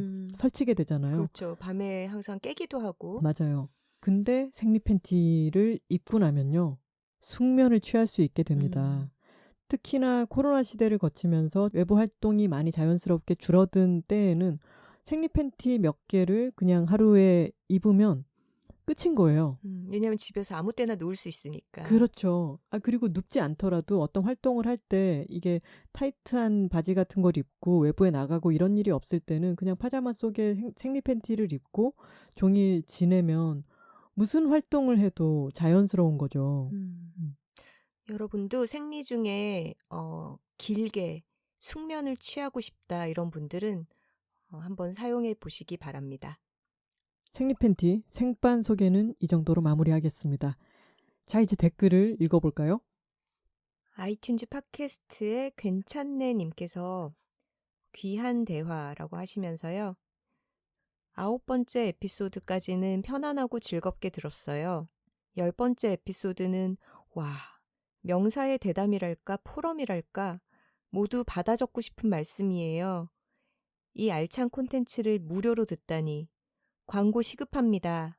마구 까셔도 돼요. 하셨습니다. 누라이님께서 보고 싶었어요. 김하나 작가님, 황선우 작가님 매주 이야기 들을 수 있어 너무 좋습니다. 광고 많이 받으시고 이걸로 돈 어마어마하게 많이 버셔서 절대로 팟캐스트 못 그만두시길 바랍니다. 라고 느낌표를 써서 말씀해 주셨습니다. 저희의 광고를 바라는 분들이 이렇게 많이 계신데요. 실제로 광고 받겠습니다 하고 열어놨다는 소식을 전하자마자 정말 여러 건의 광고 문의가 들어왔어요. 그런데 저희가 급하게 광고를 넣고 싶지는 않고 들어온다고 다 하지 않는다. 네. 네. 정말로 저희가 좋다고 느끼는 것들을 소개하고 싶어서 그 브랜드에 대해서 알아보기도 하고 취재도 좀 하고 경험해보는 시간을 지금 갖고 있어요. 그래서 조금 기다려 주시면 저희가 기쁘게 소개하는 그런 광고들을 만나실 수 있을 것 같습니다. 실제로 이 녹음을 하고 나서 주말에 그곳으로 취재를 가는데요. 선우 씨 정말 예전에 기자 시절처럼 뭔가를 취재해서 또 소개해도 좋을만 할지 생각해보고 이런 거 되게 오랜만이지 않나요? 좋아요. 저는 에디터 시절에도 자료 받아서 쓰는 것보다는 항상 가서 취재하는 게 좋았습니다. 약간 사립탐정처럼. 정보를 훨씬 많이 얻을 수 있거든요. 맞아요. 그래서 저희에게 지금 문의 주신 여러 제품들, 브랜드, 공간 이런 곳들이 그냥 읽기만으로도 그 메일을 써주신 분들의 정성도 그렇고 저희는 빨리 소개하고 싶은 마음도 일단은 있어요. 맞아요. 근데 그 마음이 너무 앞설까 봐 일단은 체험을 해보고 공부도 하고 취재를 해보려고 하고 있습니다. 네. 이메일 주소를 말씀드릴게요. w2talking@gmail.com w2talking@gmail.com으로 광고하고자 하는 내용과 그리고 저희도 처음 시작하는 거라 조율을 해가는 것이니까요. 문의사항 같은 것들도 편하게 적어 보내주시면 되겠습니다. 네, 광고 외의 여러분들 사연도 항상 받고 있습니다. 파라과이에서 파토로님이 보내셨네요. 와, 파라과이에서. 한국에서 혼자 파견 나와 남미의 파라과이에서 생활하고 있는 톡토로입니다. 새로운 환경에 정신없는 와중에도 외로울 시간은 언제나 있었는데 여둘톡을 알게 된 후 퇴근하고 외로웠던 시간이 어느새 생산적이고 활기찬 시간으로 바뀐 기분이에요. 아무것도 하지 않고 있어도요. 가만히 앉아서 미소를 띄우고 여둘톡을 듣다 아 이거 참 좋은 말이다 하며 메모하는 시간이 정말 좋습니다. 팟캐스트 청취가 독서나 음악 듣기와 같은 속성을 가진다는 두 분의 말에 여둘톡을 들으면서 비로소 공감했어요. 다른 나라로 파견 가신 동료분이 계신데 그분도 열혈 톡토로셔서 각자 악기를 사서 서사음을 재현하자는 얘기도 했어요. 랜선으로 함께 협주 연습을 하다가 한국에서 만나 협주회를 열기로 했고 뒤풀이 장소는 호프마당으로 정했답니다. 무료하고 외로운 순간도 충만하게 견디도록 도와주셔서 감사합니다. 오래오래 여둘톡 해주세요. 금요일엔 우쿨렐레를 사러 갑니다. 와, 너무 오늘 좋네요. 사셨을까요? 오늘 금요일인데요. 사셨을 수도 있겠네요. 우쿨렐레를 쳐보시다가요. 이게 사람마다 맞는 악기들이 있어요. 우쿨렐레가 쉽고 재미있는 악기이긴 하지만 이게 본인에게 맞을 수도 있고요. 사실 잘 안 맞을 수도 있어요. 그러니까 다른 악기도 또 한번 시도를 해보시는 것도 좋고 본인에게 맞는 여러 악기를 이리저리 시도해 보시는 거는 언제나 좋은 거라고 생각합니다. 맞아요. 혹시 안 맞아도 너무 좌절하지 마시고 음. 다른 시도들을 해보시면 좋겠어요. 저도 예전에 베이스를 좋아해가지고 재즈 베이스를 호기롭게 산 적이 있었는데 제가 그걸 매면 세로 길이보다 가로 길이가 더 길어 보여서 도저히 안 되겠더라고요. 지판도 너무 넓고 우쿨렐레를 샀더니 제 크기에 딱 맞더라고요. 그렇게 찾아보시기 바랍니다. 그리고 뒤풀이 장소를 호프마당으로 정하셨다고 하는데 저는 꿈이 있어요. 뭐죠? 톡토로들 호프마당 소규모 금만남 같은 거? 세상에. 언제쯤 할 수 있을까요? 일단 던져봅니다. 이제 소망은 많이 던져놔야 이루어지니까. 그리고 아무것도 하지 않고 있어도 듣고 있으면 어느새 생산적이고 활기찬 시간으로 바뀐 기분이 든다 하셨는데 어떤 손에 익은 일 같은 거 있잖아요. 집안일 같은 거를 하시면서 들으셔도 좋고 오디오북도 듣는데 이렇게 들으면서 어떤 새로운 생각도 할 수 있고 또 쉴 수도 있는 알찬 시간이 되고 있다니 저희도 참 기쁩니다. 소소한 소소님께서 안녕하세요. 저는 백운이 불여일견 백운톡토로입니다. 11화 재미로 하는 공부는 마치 저를 위한 주제같이 느껴집니다. 나이가 들어 성적과 무관하게 하는 공부가 즐겁다는 생각을 하며 살고 있거든요.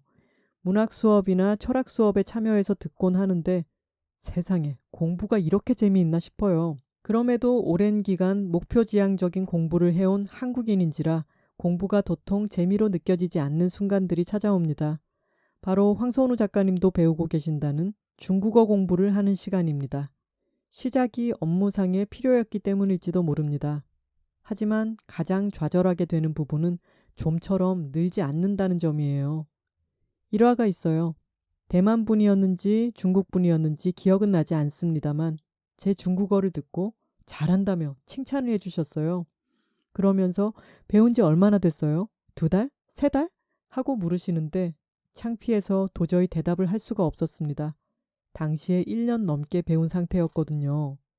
남들은 몇 달만 배워도 기본적인 회화는 한다는데 저는 거북이처럼 느리게 배워나가고 있습니다. 3, 4년이 다 되어가는 지금도 여전합니다. 남들과 비교하면 자괴감을 느끼게 돼요. 회사에서 쓰는 말은 한정되어 있어서 대화 패턴을 외워버렸기 때문에 이제 일하는 데에 큰 문제는 없습니다. 그만둬도 되는 상황인 거죠. 그럼에도 지속해서 배우고 있는 것은 여러 언어를 사용하고 싶다는 욕심이 있기 때문이에요. 수시로 마인드 컨트롤을 하고 있어요. 나는 나의 속도대로 간다. 남들과 비교하지 않는다. 나는 잘하는 사람이 아니라 지속하는 사람이다. 쉽지는 않지만 이런 마음가짐은 엄마에게서 물려받은 심리적, 문화적 유산이라고 생각합니다. 저희 엄마는 7남매 중 셋째이자 장녀로 태어나 중학교 졸업 후에는 식구들을 뒷바라지하느라 학교에 다니지 못하셨다고 해요. 그래서 배움에 대한 갈증이 깊으셨습니다. 저와 동생이 초등학교에 들어가자 영어, 일어, 서예, 기타, 요리 등등을 배우기 시작하셨어요. 나이 들어서 시작한 공부는 큰 성과는 없었어요. 아이들을 키우면서 병행하기 쉽지 않으셨겠죠. 그렇지만 배움 그 자체에 행복을 느끼며 여러 가지를 즐기면서 공부하셨어요. 옆에서 서예용 먹을 갈아드리던 추억도 저에게 즐겁게 남아 있습니다. 엄마는 50이 넘어서 검정고시 공부를 하셨고 합격하여 대학에까지 진학하셨습니다. 드디어 한을 푼다고 기뻐하던 모습이 아직도 기억나요. 저는 알파벳과 히라가나를 엄마에게 배웠어요. 이 점이 자랑스러워요. 비록 엄마가 영어와 일어를 구사하지 못하신다고 해도 그 유산이 저에게로 이어져 지속되고 있습니다. 이런 경험이 알게 모르게 저에게 메시지를 남겼어요. 배움의 무용함이란 없다. 그래서 저는 때때로 좌절하지만 그럼에도 즐겁게 공부를 합니다. 와, 어머니께 정말 좋은 것을 배우셨네요. 와, 이 사연 정말 너무 감동적이지 않나요?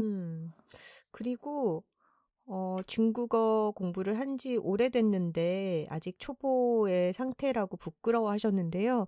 그러지 않으셨으면 좋겠어요. 그 대화를 나눴던 대만 분인지 중국 분인지가 사실 외국어 교육 전문가도 아니잖아요. 그리고 그 맞아요. 사람은 모국어로 사용하는 사람이니까 외국인이 외국어로서 배운 언어를 말을 했을 때 사실 몇 달 배운 수준이다 이런 거를 그 사람이 전혀 판별할 수 없을 거라고 생각해요. 우리도 마찬가지로 누군가 외국인이 한국어를 할 때 정말 잘하는 사람을 보고 몇 년을 배웠어 이렇게 할 수는 있겠지만 인사말 정도를 하는 사람을 보고 몇 달 배웠는지 몇 년 배웠는지 이렇게 구분할 수 있는 어떤 눈이 저희에게 없잖아요. 너무 신경 쓰지 않으셨으면 좋겠고요. 이미 이렇게 여러 가지를 공부하시는 자세 자체가 너무 좋다고 생각합니다. 저를 보세요. 저 남미에 몇 개월 있기도 했고 그렇지만 제 스페인어 수준이 어디 가서 그런 말 하면 안 되는 수준이거든요. 잘하던데 듀오링고 할 때 보니까. 그러니까 평가를 못 한다는 거예요. 남들은 모른다는 게. 그리고 지난 시간에 저희가 천자문을 열심히 공부했다 이런 얘기도 했지만 선우 씨도 저도 기억은 무슨이지 맞아요. 않습니까? 네, 그 시간이 좋았다는 거예요. 지금 소소님께서도 예전에 엄마에게 서예용 먹을 갈아주던 기억에 대해서 말씀하셨는데 그 시간 자체가 너무 좋고 어머니께 먹을 갈아드리면서 느꼈던 어떤 것들은 소소님께로 전해졌어요. 그건 너무 소중한 유산이라고 생각합니다. 맞아요. 그리고 어머니로부터 그 배움에 대한 자세라고 하는 가장 소중한 것을 물려받으신 것 같아요. 맞아요. 듀오링고를 열심히 하시는 분이 또 계시네요. 지효님께서 안녕하세요. 듀오링고의 진심인 세종시 톡토로예요. 매주 잘 듣다가 듀오링고 얘기가 나와서 무척이나 반가웠어요. 저는 북유럽에 관심이 많아 핀란드어와 스웨덴어를 공부하고 있어요. 듀오링고 덕분에 재밌게 놀듯이 공부하고 있답니다. 벌써 500일 넘게 연속으로 우와. 하고 있네요. 두 분 모두 재밌는 공부 하시기 바랍니다. 하셨습니다. 아까 폐경기를 일컫는 단어 대신에 어떤 생애 전환으로 표현하는 그 단어들 핀란드어와 스웨덴어가 있었거든요. 제가 읽지를 아, 못했는데 네. 지호님께 나중에 읽어달라고 부탁하고 싶네요. 근데 500일 넘게 연속으로 하고 있다니 정말 대단하시지 않나요? 그러게요. 꾸준함이 진짜 멋있는 것 같아요. 만약에 학원을 월수금을 다닌다라고 생각해 보면은 안 빠지고 이렇게 500일을 만약에 다녔다면 진짜 어휴. 몇 년의 성과가 될 테고. 그렇죠. 근데 이거는 매일매일 이어지는 거잖아요. 물론 게임처럼 하는 거지만 정말 대단하시다는 말씀 드리고 싶습니다. 네.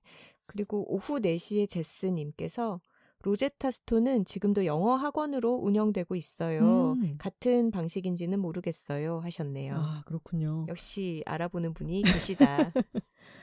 트위터 앙시오님께서 이번 주 여둘톡 한국어를 전공해서 매일매일 아주 즐겁게 어학 공부를 하고 있는 나에게는 정말 공감이 가는 부분이 많은 것 같다. 입시 공부를 괴로워하면서 겨우 버티고 그랬던 내가 왜 지금 이렇게까지 스스로 공부를 하는가. 그건 아마 무엇보다 한국어를 사랑해서 그리고 내가 좋아하는 독서라는 행위와 한국어가 융합해가는 감각이 재밌어서 그런 것 같다. 일본어 책도 한국어 책도 나의 힘으로 즐길 수 있다니. 이런 내가 자랑스럽다. 그만큼 얻을 수 있는 정보, 사람들의 다양한 의견 같은 게 많아져서 세상을 보는 시야가 더 넓어지는 것을 느낀다. 한국 유학 중 제2외국어로 공부 중인 중국어와 영어를 어떻게 계속하지? 했었는데 듀오링고를 한번 써보는 것도 좋겠다. 라고 하셨습니다. 와, 앙시오님 너무 멋있어요. 앙시오님 근데 문장이 너무 좋지 않나요? 네, 어떻게 한국어를 이렇게 유려하게 구사를 하시는지. 그리고 자신의 힘으로 뭔가를 즐길 수 있게 되고 세상을 보는 시야를 넓히면서 그런 자신을 자랑스러워하는 이런 것이 바로 톡토로십 아니겠습니까? 그렇습니다. 앙시오님이 여둘톡을 이렇게 들으실 때는 사투리 뉘앙스는 어떻게 듣고 계신지도 좀 궁금해지기도 하네요. 그러게요. 친구가 저희 10화를 듣고 듀오링고를 시작했다는데 영어를 곧잘 하는 친구예요. 근데 영어는 너무 쉬워서 좀 맥이 풀린다고 하던데 레벨 테스트를 저희도 지금은 잘 모르겠지만 레벨 테스트를 하면은 본인에게 맞는 레벨부터 시작할 수 있는 그런 패스가 있을 거예요. 네. 언어에 따라서 레벨 테스트가 바로 열리는 언어가 있었던 것 같아요. 잘 찾아보시길 바랍니다. 네. 트위터에서 젤라또님께서 숲 트레킹하면서 여둘톡을 들었다. 쓸데없는 걸 배우는 건 시간 낭비가 아닐까 하는 생각에 초조해지곤 했었다. 쓸모 있는 거, 생산적인 걸 하라고 스스로 다그쳤다. 즐거움이란 이유로 충분한 거구나. 쓸데없고 재미있는 거 많이 배워야지 하셨습니다. 너무 좋은 말씀입니다. 그런데 젤라또님의 말씀 안에 모순이 있다는 걸 아셔야 돼요. 쓸데없고 재미있는 거. 재미가 바로 쓸데입니다. 네, 재미 자체가 쓸모라는 것 기억하십시오. 야, 똑똑타. 안젤루님께서 10화 듣고 저도 좋은 대화에 대해 생각해보게 되었어요. 역시 부산인인 남편과 어떻게 소통하느냐가 저에게는 큰 과제여서 말이죠. 사랑과 배려를 표현하기보다는 핀잔과 잔소리가 주된 테마인 남편의 말에서 숨어있는 마음을 알기란 참 어렵지요. 그래서 싸우기도 많이 싸우고 요즘은 비싼 돈을 들여 부부 상담도 받고 있어요. 갈 때마다 안 간다는 걸 어르고 달래서요. 이렇게까지 해서 살아야 하나 싶다가도 이렇게 해서라도 우리가 서로의 마음을 이해하는 계기를 만들지 않았다면 관계가 얼마나 걷잡을 수 없이 나빠지고 불행해졌을까 생각해요. 물론 잘 맞는 사람을 만나 좋은 대화만 하고 살 수 있다면 참 좋겠지만 어려움 속에서도 공감대를 찾아 나가는 것도 나름의 의미가 있을 거다라며 정신 승리하는 중이에요. 다행히 남편도 점점 좋은 대화를 하려고 노력하는 중이고요. 예를 들면 지난번 휴가 때 갔던 호텔 정말 좋지 않아? 그거보다 더 좋은 데가 천지 삐까리대. 그럴 땐 자기가 좋았다니 다행이네. 다음엔 더 좋은 데 가자 라고 하는 거야. 그러면 이젠 웃으면서 알겠다고 본인이 대화에 서투르니 계속 가르쳐 달라고 해요. 이 정도면 용서하고 고쳐서 살아야지 하고 오늘도 마음을 다스립니다. 그래도 미혼 여성 여러분, 가능하면 경상도 남은 걸으시는 게 좋긴 해요. 뭔가 쿨해 보이고 츤데레 스타일의 매력이 끌린다거나 할 수는 있지만 수십 년을 견디며 사는 건 생각보다 많은 에너지가 소모되는 일이랍니다. 이번 주의 주제인 공부와도 연결되는데 저는 영어 회화 앱인 튜터링을 통해서 필리핀인 튜터와 매일 아침 6시에 만나 20분간 프리토킹을 연습하는 것을 약 1년째 지속해오고 있어요. 필리핀 남자들도 어지간히 가부장적이라 남편 뒷담을 영어로 까는데 상황을 다 이해하시더라고요. 본인 하소연도 하시고. 정신적으로 도움을 받고 영어 실력도 키워서 좋아요. 듀오링고로 불어도 했었는데 다시 다운받아서 이번엔 저도 중국어에 도전해 보려고 합니다. 하셨습니다. 이 필리핀 튜터와의 관계 너무 재밌지 않나요? 그러게요. 예상치 못한 여성연대. 아니 안젤루님의 남편분이 너무 우리 주변에서 맞아요. 흔하게 볼 수 있는 어떤 부산 사람의 전형입니다. 맞습니다. 그게 지난번에 갔던 호텔이 자기도 좋았어도 그치 너무 좋았지라는 말이 경상어로는 이상하게 잘 안 나와요. 근데 다행인 점은 남편분이 자신의 문제점을 알고 있고 지적을 하고 고쳐서 이렇게 얘기를 해라라고 하면은 본인이 서투르니까 계속 가르쳐달라고 하는 게 일단은 좋은 신호 같고요. 맞아요. 저희가 산 증인입니다. 저도 옛날에 서울 친구들한테 제가 막 던졌던 말을 다시 생각해보면 어떻게 말을 그렇게 했지 싶을 때가 있어요. 지금 그런 생각이 든다는 거는 지금의 말하기가 그때보다는 많이 부드러워지고 나아졌다는 뜻이니까 나아질 수 있습니다. 네, 안젤로님. 맞아요. 마당 톡토로님께서 안녕하세요. 저는 지방 작은 도시에 마당 있는 작은 집에 사는 마당 톡토로예요. 마당에 철마다 예쁜 꽃이 피고 지금은 잔디가 빽빽해지는 중이지만 최근 1년 동안은 책상 앞에 콕 박혀 일만 하느라 마당은 그림의 떡이었네요. 그러던 차 열흘쯤 전에 마감을 한 뒤로 뜻하지 않게 백수가 됐어요. 프리랜서로 10년을 살았지만 이렇게 기약 없는 백수가 될 때면 늘 조바심이 나고 불안감이 밀려와요. 마당에 나가서 풀도 뽑고 햇빛도 쪼이고 바람도 쐬면 좋을 텐데 말이죠. 사실 1년 넘게 제대로 쉰 날이 없는데 그래서 억지로라도 쉬는 게 맞는데 매일 아침 눈을 뜰 때면 오늘은 뭘 하고 하루를 보낼지 너무 막막해요. 그런데 이번 화 들으면서 답을 찾았지 뭐예요? 두 분이 천자문 공부하셨다는 이야기를 듣고 저도 당장 그 자리에서 천자문을 검색했답니다. 마침 이면지가 쌓여 있는지라 하루 8자씩 125일이면 되겠군 하고 바로 하늘천부터 거칠 황까지로 한 면을 채웠더랬어요. 할 일이 정확하게 정해져 있다는 사실이 이렇게 큰 위로가 될지 몰랐네요. 천자문 끝나기 전에 다음 일이 시작되면 너무너무 좋겠지만 아니라도 무언가 재미삼아 즐겁게 하고 있기를 바라봅니다. 무해하고 유익한 똑 떨어지는 편안함을 주시는 두 분께 감사드려요. 하셨습니다. 마당 톡토로님께서는 본인의 닉네임을 다시 한번 잘 들여다보시기 바랍니다. 마당 톡토로잖아요. 마당에 지금 잔디가 빽빽해지는 중이고 마당을 좀 돌봐야 된다라고 말씀을 하셨는데 지금 천자문을 하고 계실 때가 아닙니다. 천자문을 하시는 것도 좋은데요. 불안하다면 글씨를 쓰는 게 도움이 되기는 해요. 근데 저는 블루투스 이어폰을 꽂고 여둘톡을 들으면서 마당에 있는 풀을 뽑으시는 게 정신건강에도 훨씬 더 큰 도움이 될 거라고 믿습니다. 마당 톡토로님은 너무 본인에게 익숙한 상황이라서 지금 약간 객관적으로 보이지 않으실 수도 있는데요. 저도 그렇고 다른 톡토로 분들도 지금 얘기를 듣고 되게 부럽다고 느끼시는 분들 많을 거예요. 일단 마당 있는 집에 사는 사람 흔치 않고, 그리고 한정적 백수라고는 하셨지만 사실 프리랜서들이 일을 하다가 일이 끊기는 시기는 오게 마련이잖아요. 그리고 10년 동안 그렇게 일을 하셨다는 걸 보면 분명히 몇 달 뒤에 다른 프로젝트를 시작을 하실 거고요. 근데 이 휴식의 기간을 마당이 있는 집에서 그걸 충분히 누리면서 잘 사용하셨으면 좋겠어요. 음, 당장 오늘 할 일이 정해져 있지 않더라도 약간은 그 비어 있음을 즐기시면 좋겠어요. 음. 그리고 보셨는지 모르겠는데 유튜브에서 세바시 기마나라고 치면은 만다꼬라고 하는 철학에 대해서 강의하는 저의 영상이 있습니다. 그것을 보시고요. 음악이라는 것도 음표만 있다고 해서 음악이 되지는 않죠. 쉼표가 있어야만 음악이 완성이 됩니다. 지금 1년 넘게 제대로 쉰 날이 없이 일을 하셨고 열흘쯤 전에 마감을 하셨으면요. 지금은 아주 집중적으로 쉬셔야 하는 기간이에요. 맞아요. 이거는 프리랜서로서 다음 일을 잘하기 위한 의무이기도 합니다. 음. 저희가 너무 뭐라고 하는 것 같은데 테니스님의 말씀으로 대신할게요. 스스로를 볶아치지 마세요.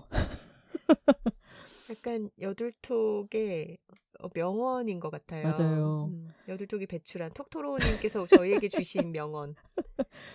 예전에 제가 올리버 섹스의 아내를 모자로 착각한 남자였나? 어느 책에서 신경증적으로 지금 아주 힘든 환자가 정원에 나가서 또는 식물원에 나가서 식물 나뭇잎들을 보고 뭔가 돌보고 그러잖아요. 그러면은 아주 그게 좋아진대요. 근데 그런 것처럼 지금 마당 톡토로님은 불안감에 아주 뒤쫓기고 있는 느낌을 갖고 계신데 그것을 완화시키기 위해서라도 풀을 뽑고 음.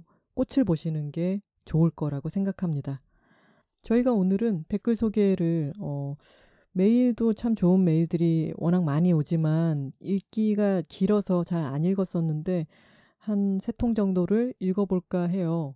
네, 그리고 전부 다 소개는 못 해드려도 저희가 보내주시는 메일은 다 꼼꼼하게 읽고 있습니다. 맞습니다. 이렇게 메일을 좀 쉬엄쉬엄 읽어보자 싶은 데는 아마 미시즈 고그린님이셨죠. 미국 동부 톡토로님이 뒤에 바를 이렇게 좀 음, 채워줬으면 좋겠다. 이런 영향도 있지 않을까 생각해 봅니다. 수아진의 진 선배께서 메일을 어, 보내주셨습니다. 본캐 등장입니다. 수아진의 진입니다.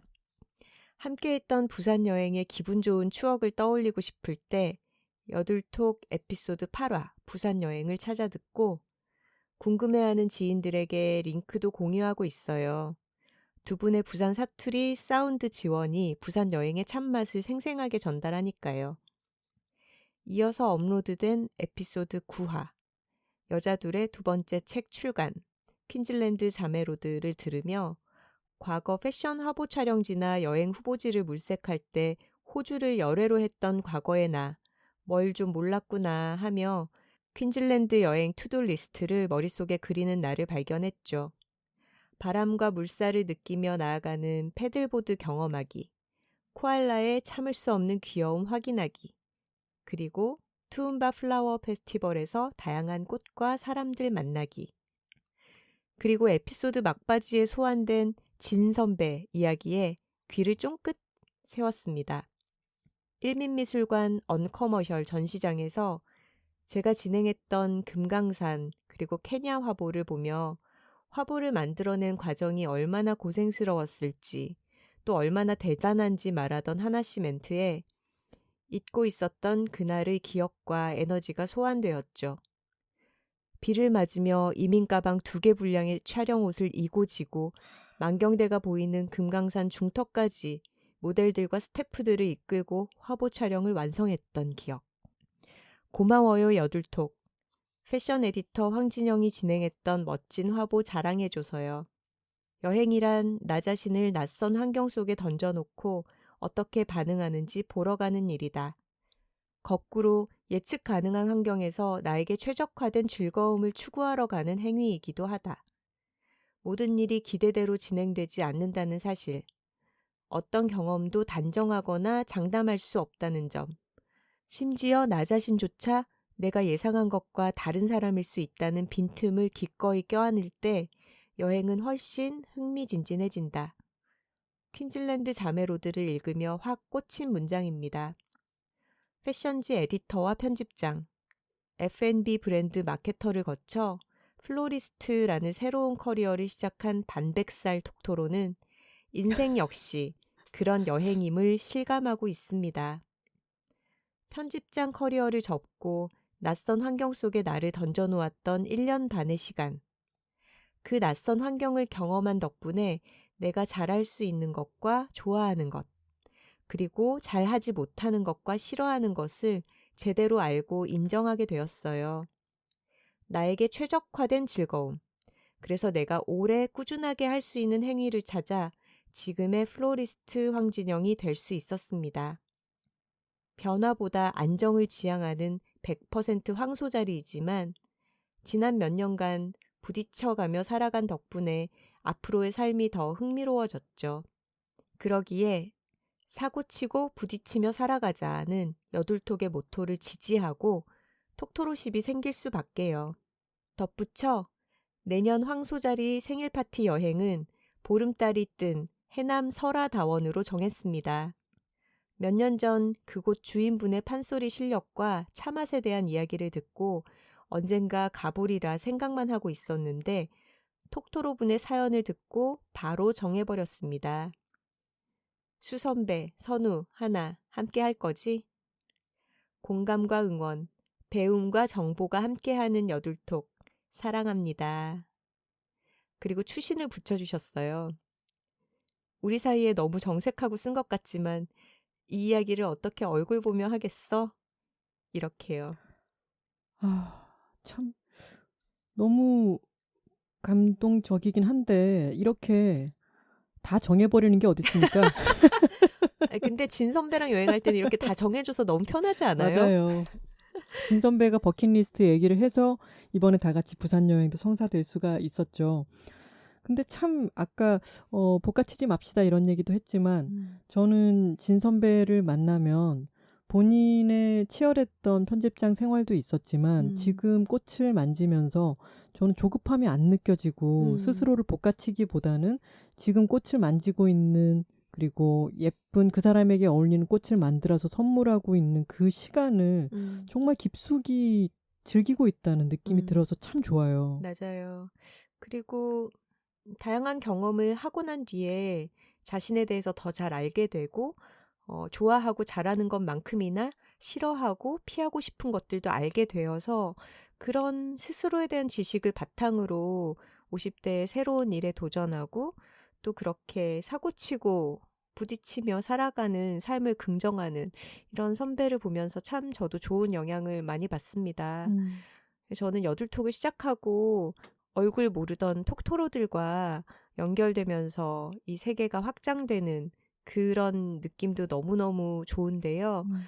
또 오랫동안 좋아해 오던 친구들과 어떤 만나지 않아도 대화를 나누면서 또 관계가 깊어져가는 느낌을 받고 있어서 참 여러모로 이 팟캐스트에 고맙다는 생각이 들어요. 사고치고 부딪혀가며 살아가자. 이 말도 너무 좋네요.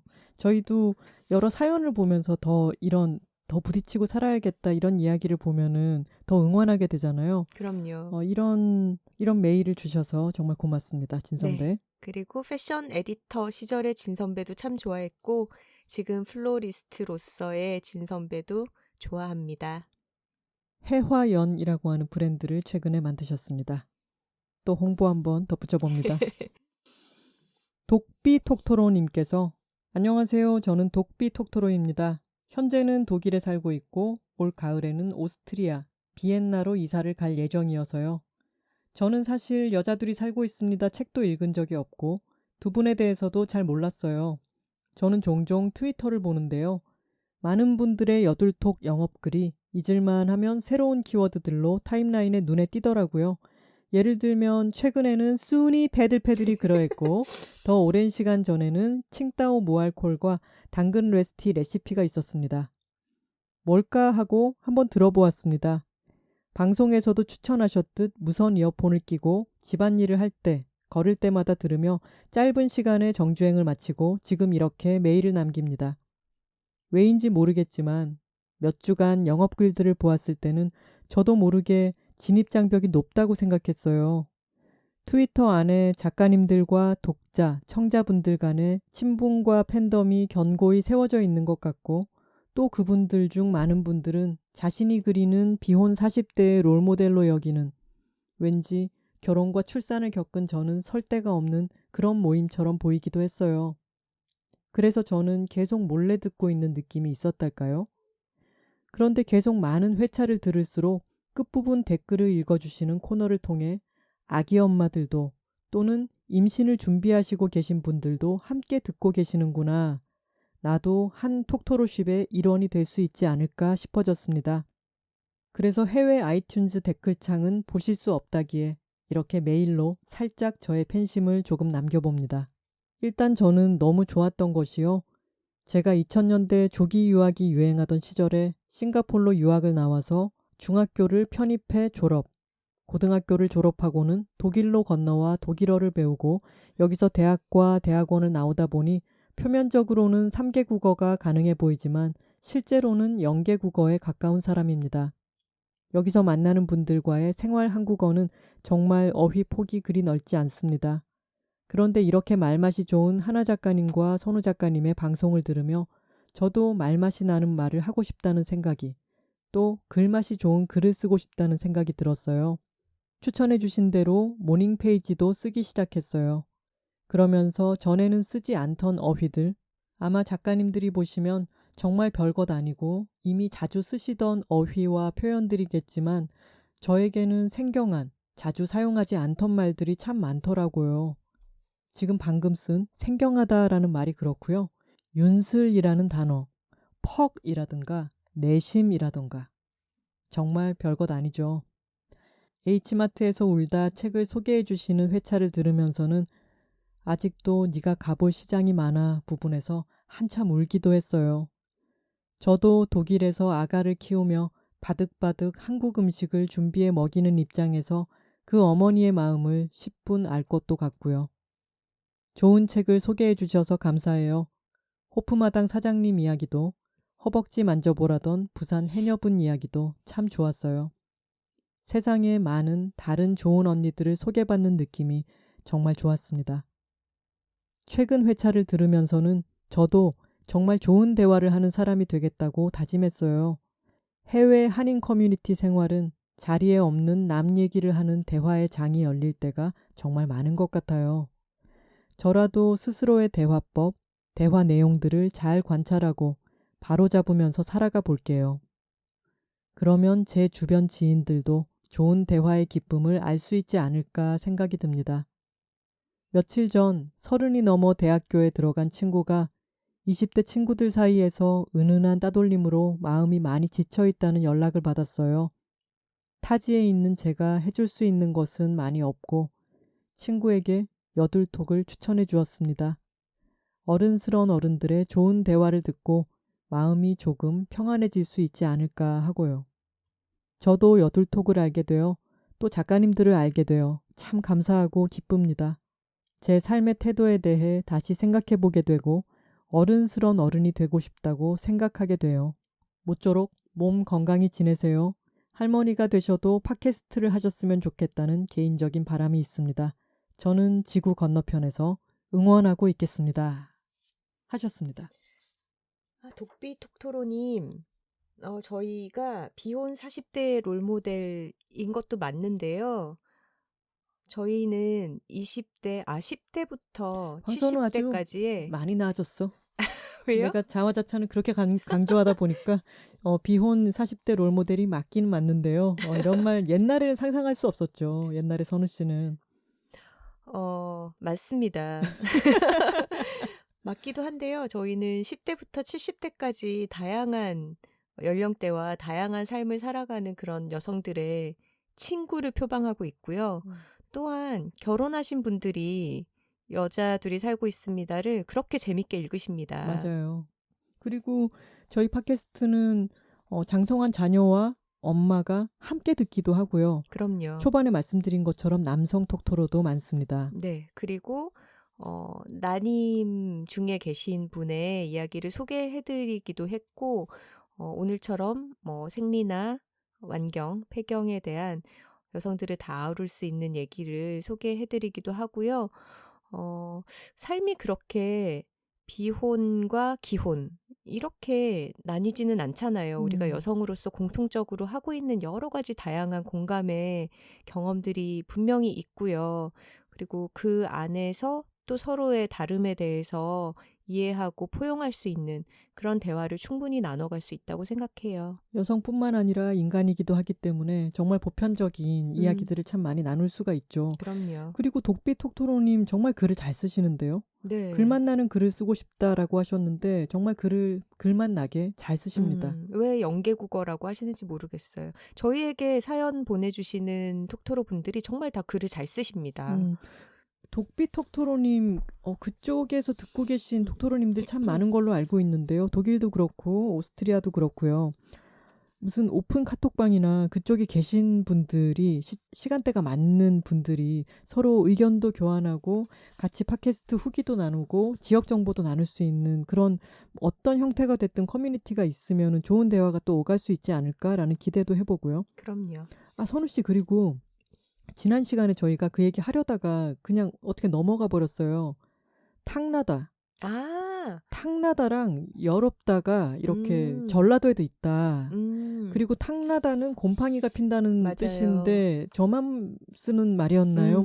뭐 다들 모르는 말이었나요? 이런 말씀 해주셨어요. 그걸 언급하려다가 네. 저희가 다른 얘기하다 지나갔던 것 같네요. 탕나다는 저는 처음 들어봤어요. 저도 처음 들어봤어요. 경상도에서는 사용하지 않는 말인 것 같습니다. 그러게요. 여롭다는 말은 아마 억양이 다르게 사용되겠죠. 근데 네. 비슷한 뜻으로 쓰이는 것 같고요. 사실 이렇게 각 지역마다 사용하는 어휘 같은 것이 참 재밌어서 지도를 그려봐도 너무 흥미로울 것 같아요. 그러게요. 어떤 단어는 남쪽 경상도와 전라도를 통틀어서 같이 쓰고 어떤 단어는 서쪽에서만 쓰고 또 동쪽에서만 쓰는 것도 있을 것이고 정말 사투리 특집을 저희 둘이 부산말 쓰는 걸로만 할 게 아니라 전국에 이런 사투리 아시나요? 이렇게 사연을 받아서 구성을 해봐도 재밌겠네요. 음에 탁 나불었네. 이런 거. 저희도 한번 써봐야겠어요. 곰팡이 피었을 때 탁 났다.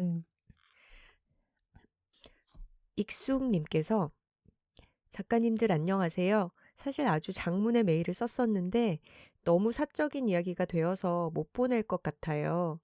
한편으로는 작가님들 목소리로 제 사연이 소개되는 걸 듣고 싶으면서도 한편으로는 여둘톡이 점점 너무 인기가 많아져서 생각보다 가까이에 펠로우 톡토로가 있을 것 같기도 합니다. 톡토로는 어디에나 있습니다.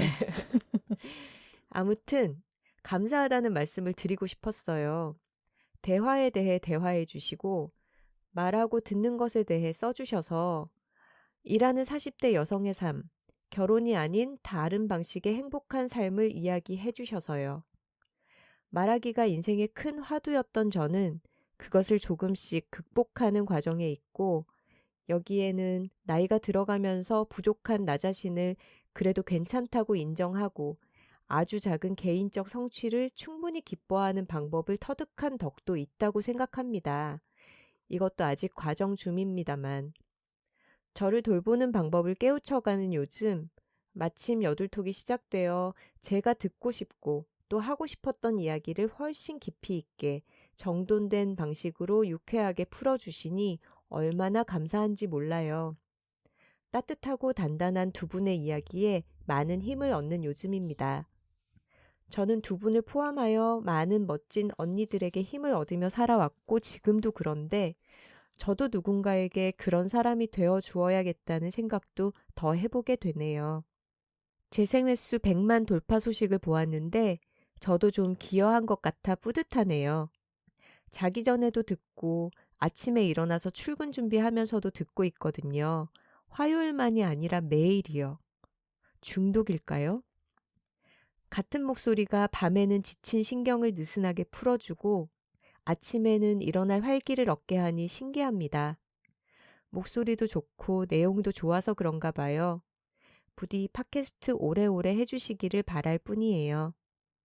이거 보시고 톡갈, 톡갈일 텐데 왜 톡갈이라고 써야 할 것만 같죠? 톡갈 한 번 더 해주시면 안 될까요? 세상 조용한 목소리로 정겹게 대화를 나누시다가 그 한복판에 갑자기 광기 어린 톡토로톡이 난입할 때마다 짜릿한 쾌감이 듭니다. 아여, 늘 톡토로톡토로톡! 어떻게 충분히 광기 어렸는지 모르겠네요. 한껏 담아봤어요, 광기. 우리 내면의 비스트. 많은 감사를 드립니다.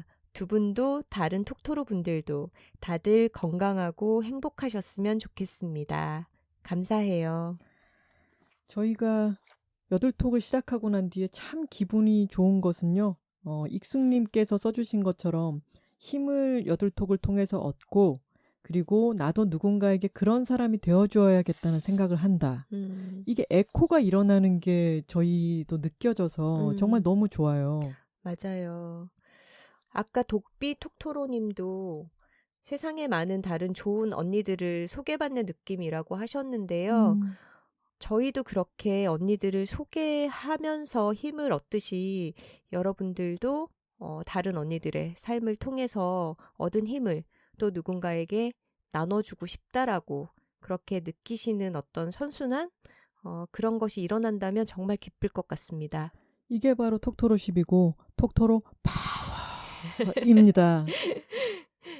한 가지 공지 드릴 것이 있습니다. 여둘픽으로 소개했던 풀무원 백열무 물김치. 이제 네. 한창 많이 먹을 여름 시즌이 되었는데요. 왜 멋이 탁 났어? 제가 그때도 살짝 언급했지만 이 김치는 잘 익히는 것이 중요합니다. 그래서 처음 제품을 받아보셨을 때는 굉장히 덜 익은 풋맛이 많이 나요. 그래서 이것을 상온에 적당히 두었다가 냉장고에 넣으시면 되는데 지금 이제 벌써 여름철이다 보니까 밖에 막 하루 이틀을 두면 또 맛이 금방 가버릴 거예요. 그래서 약간 주의를 곤두세우고 적절하게 뭐 반나절이나 하루 정도를 베란다 같은 곳에서 좀 익힌 다음에 드시면 훨씬 맛있다는 거. 왜냐하면 이거를 풋만 나는데 그대로 드셨다가 약간 놀란 분들이 계시더라고요. 아, 그렇군요. 네, 이것도 김치이기 때문에 익히는 것이 중요합니다. 네, 너무 성급히 그렇게 놀라지 마시고 저희가 1일1이 굉장히 강조하긴 하지만 잠깐 놀라셨다면 조금씩 더 익혀보시라 말씀드리고 싶습니다. 오늘은 메이의 새빨간 비밀과 여성의 생애 주기에 대해서 이야기 나눠보았습니다. 오늘의 여둘픽은 생리 팬티였습니다. 톡토로 뒤에는 여둘톡이 있고 여둘톡 뒤에는 톡토로가 있습니다. 저희는 다음 시간에 다른 주제로 돌아오겠습니다. 화요일입니다. 고맙습니다.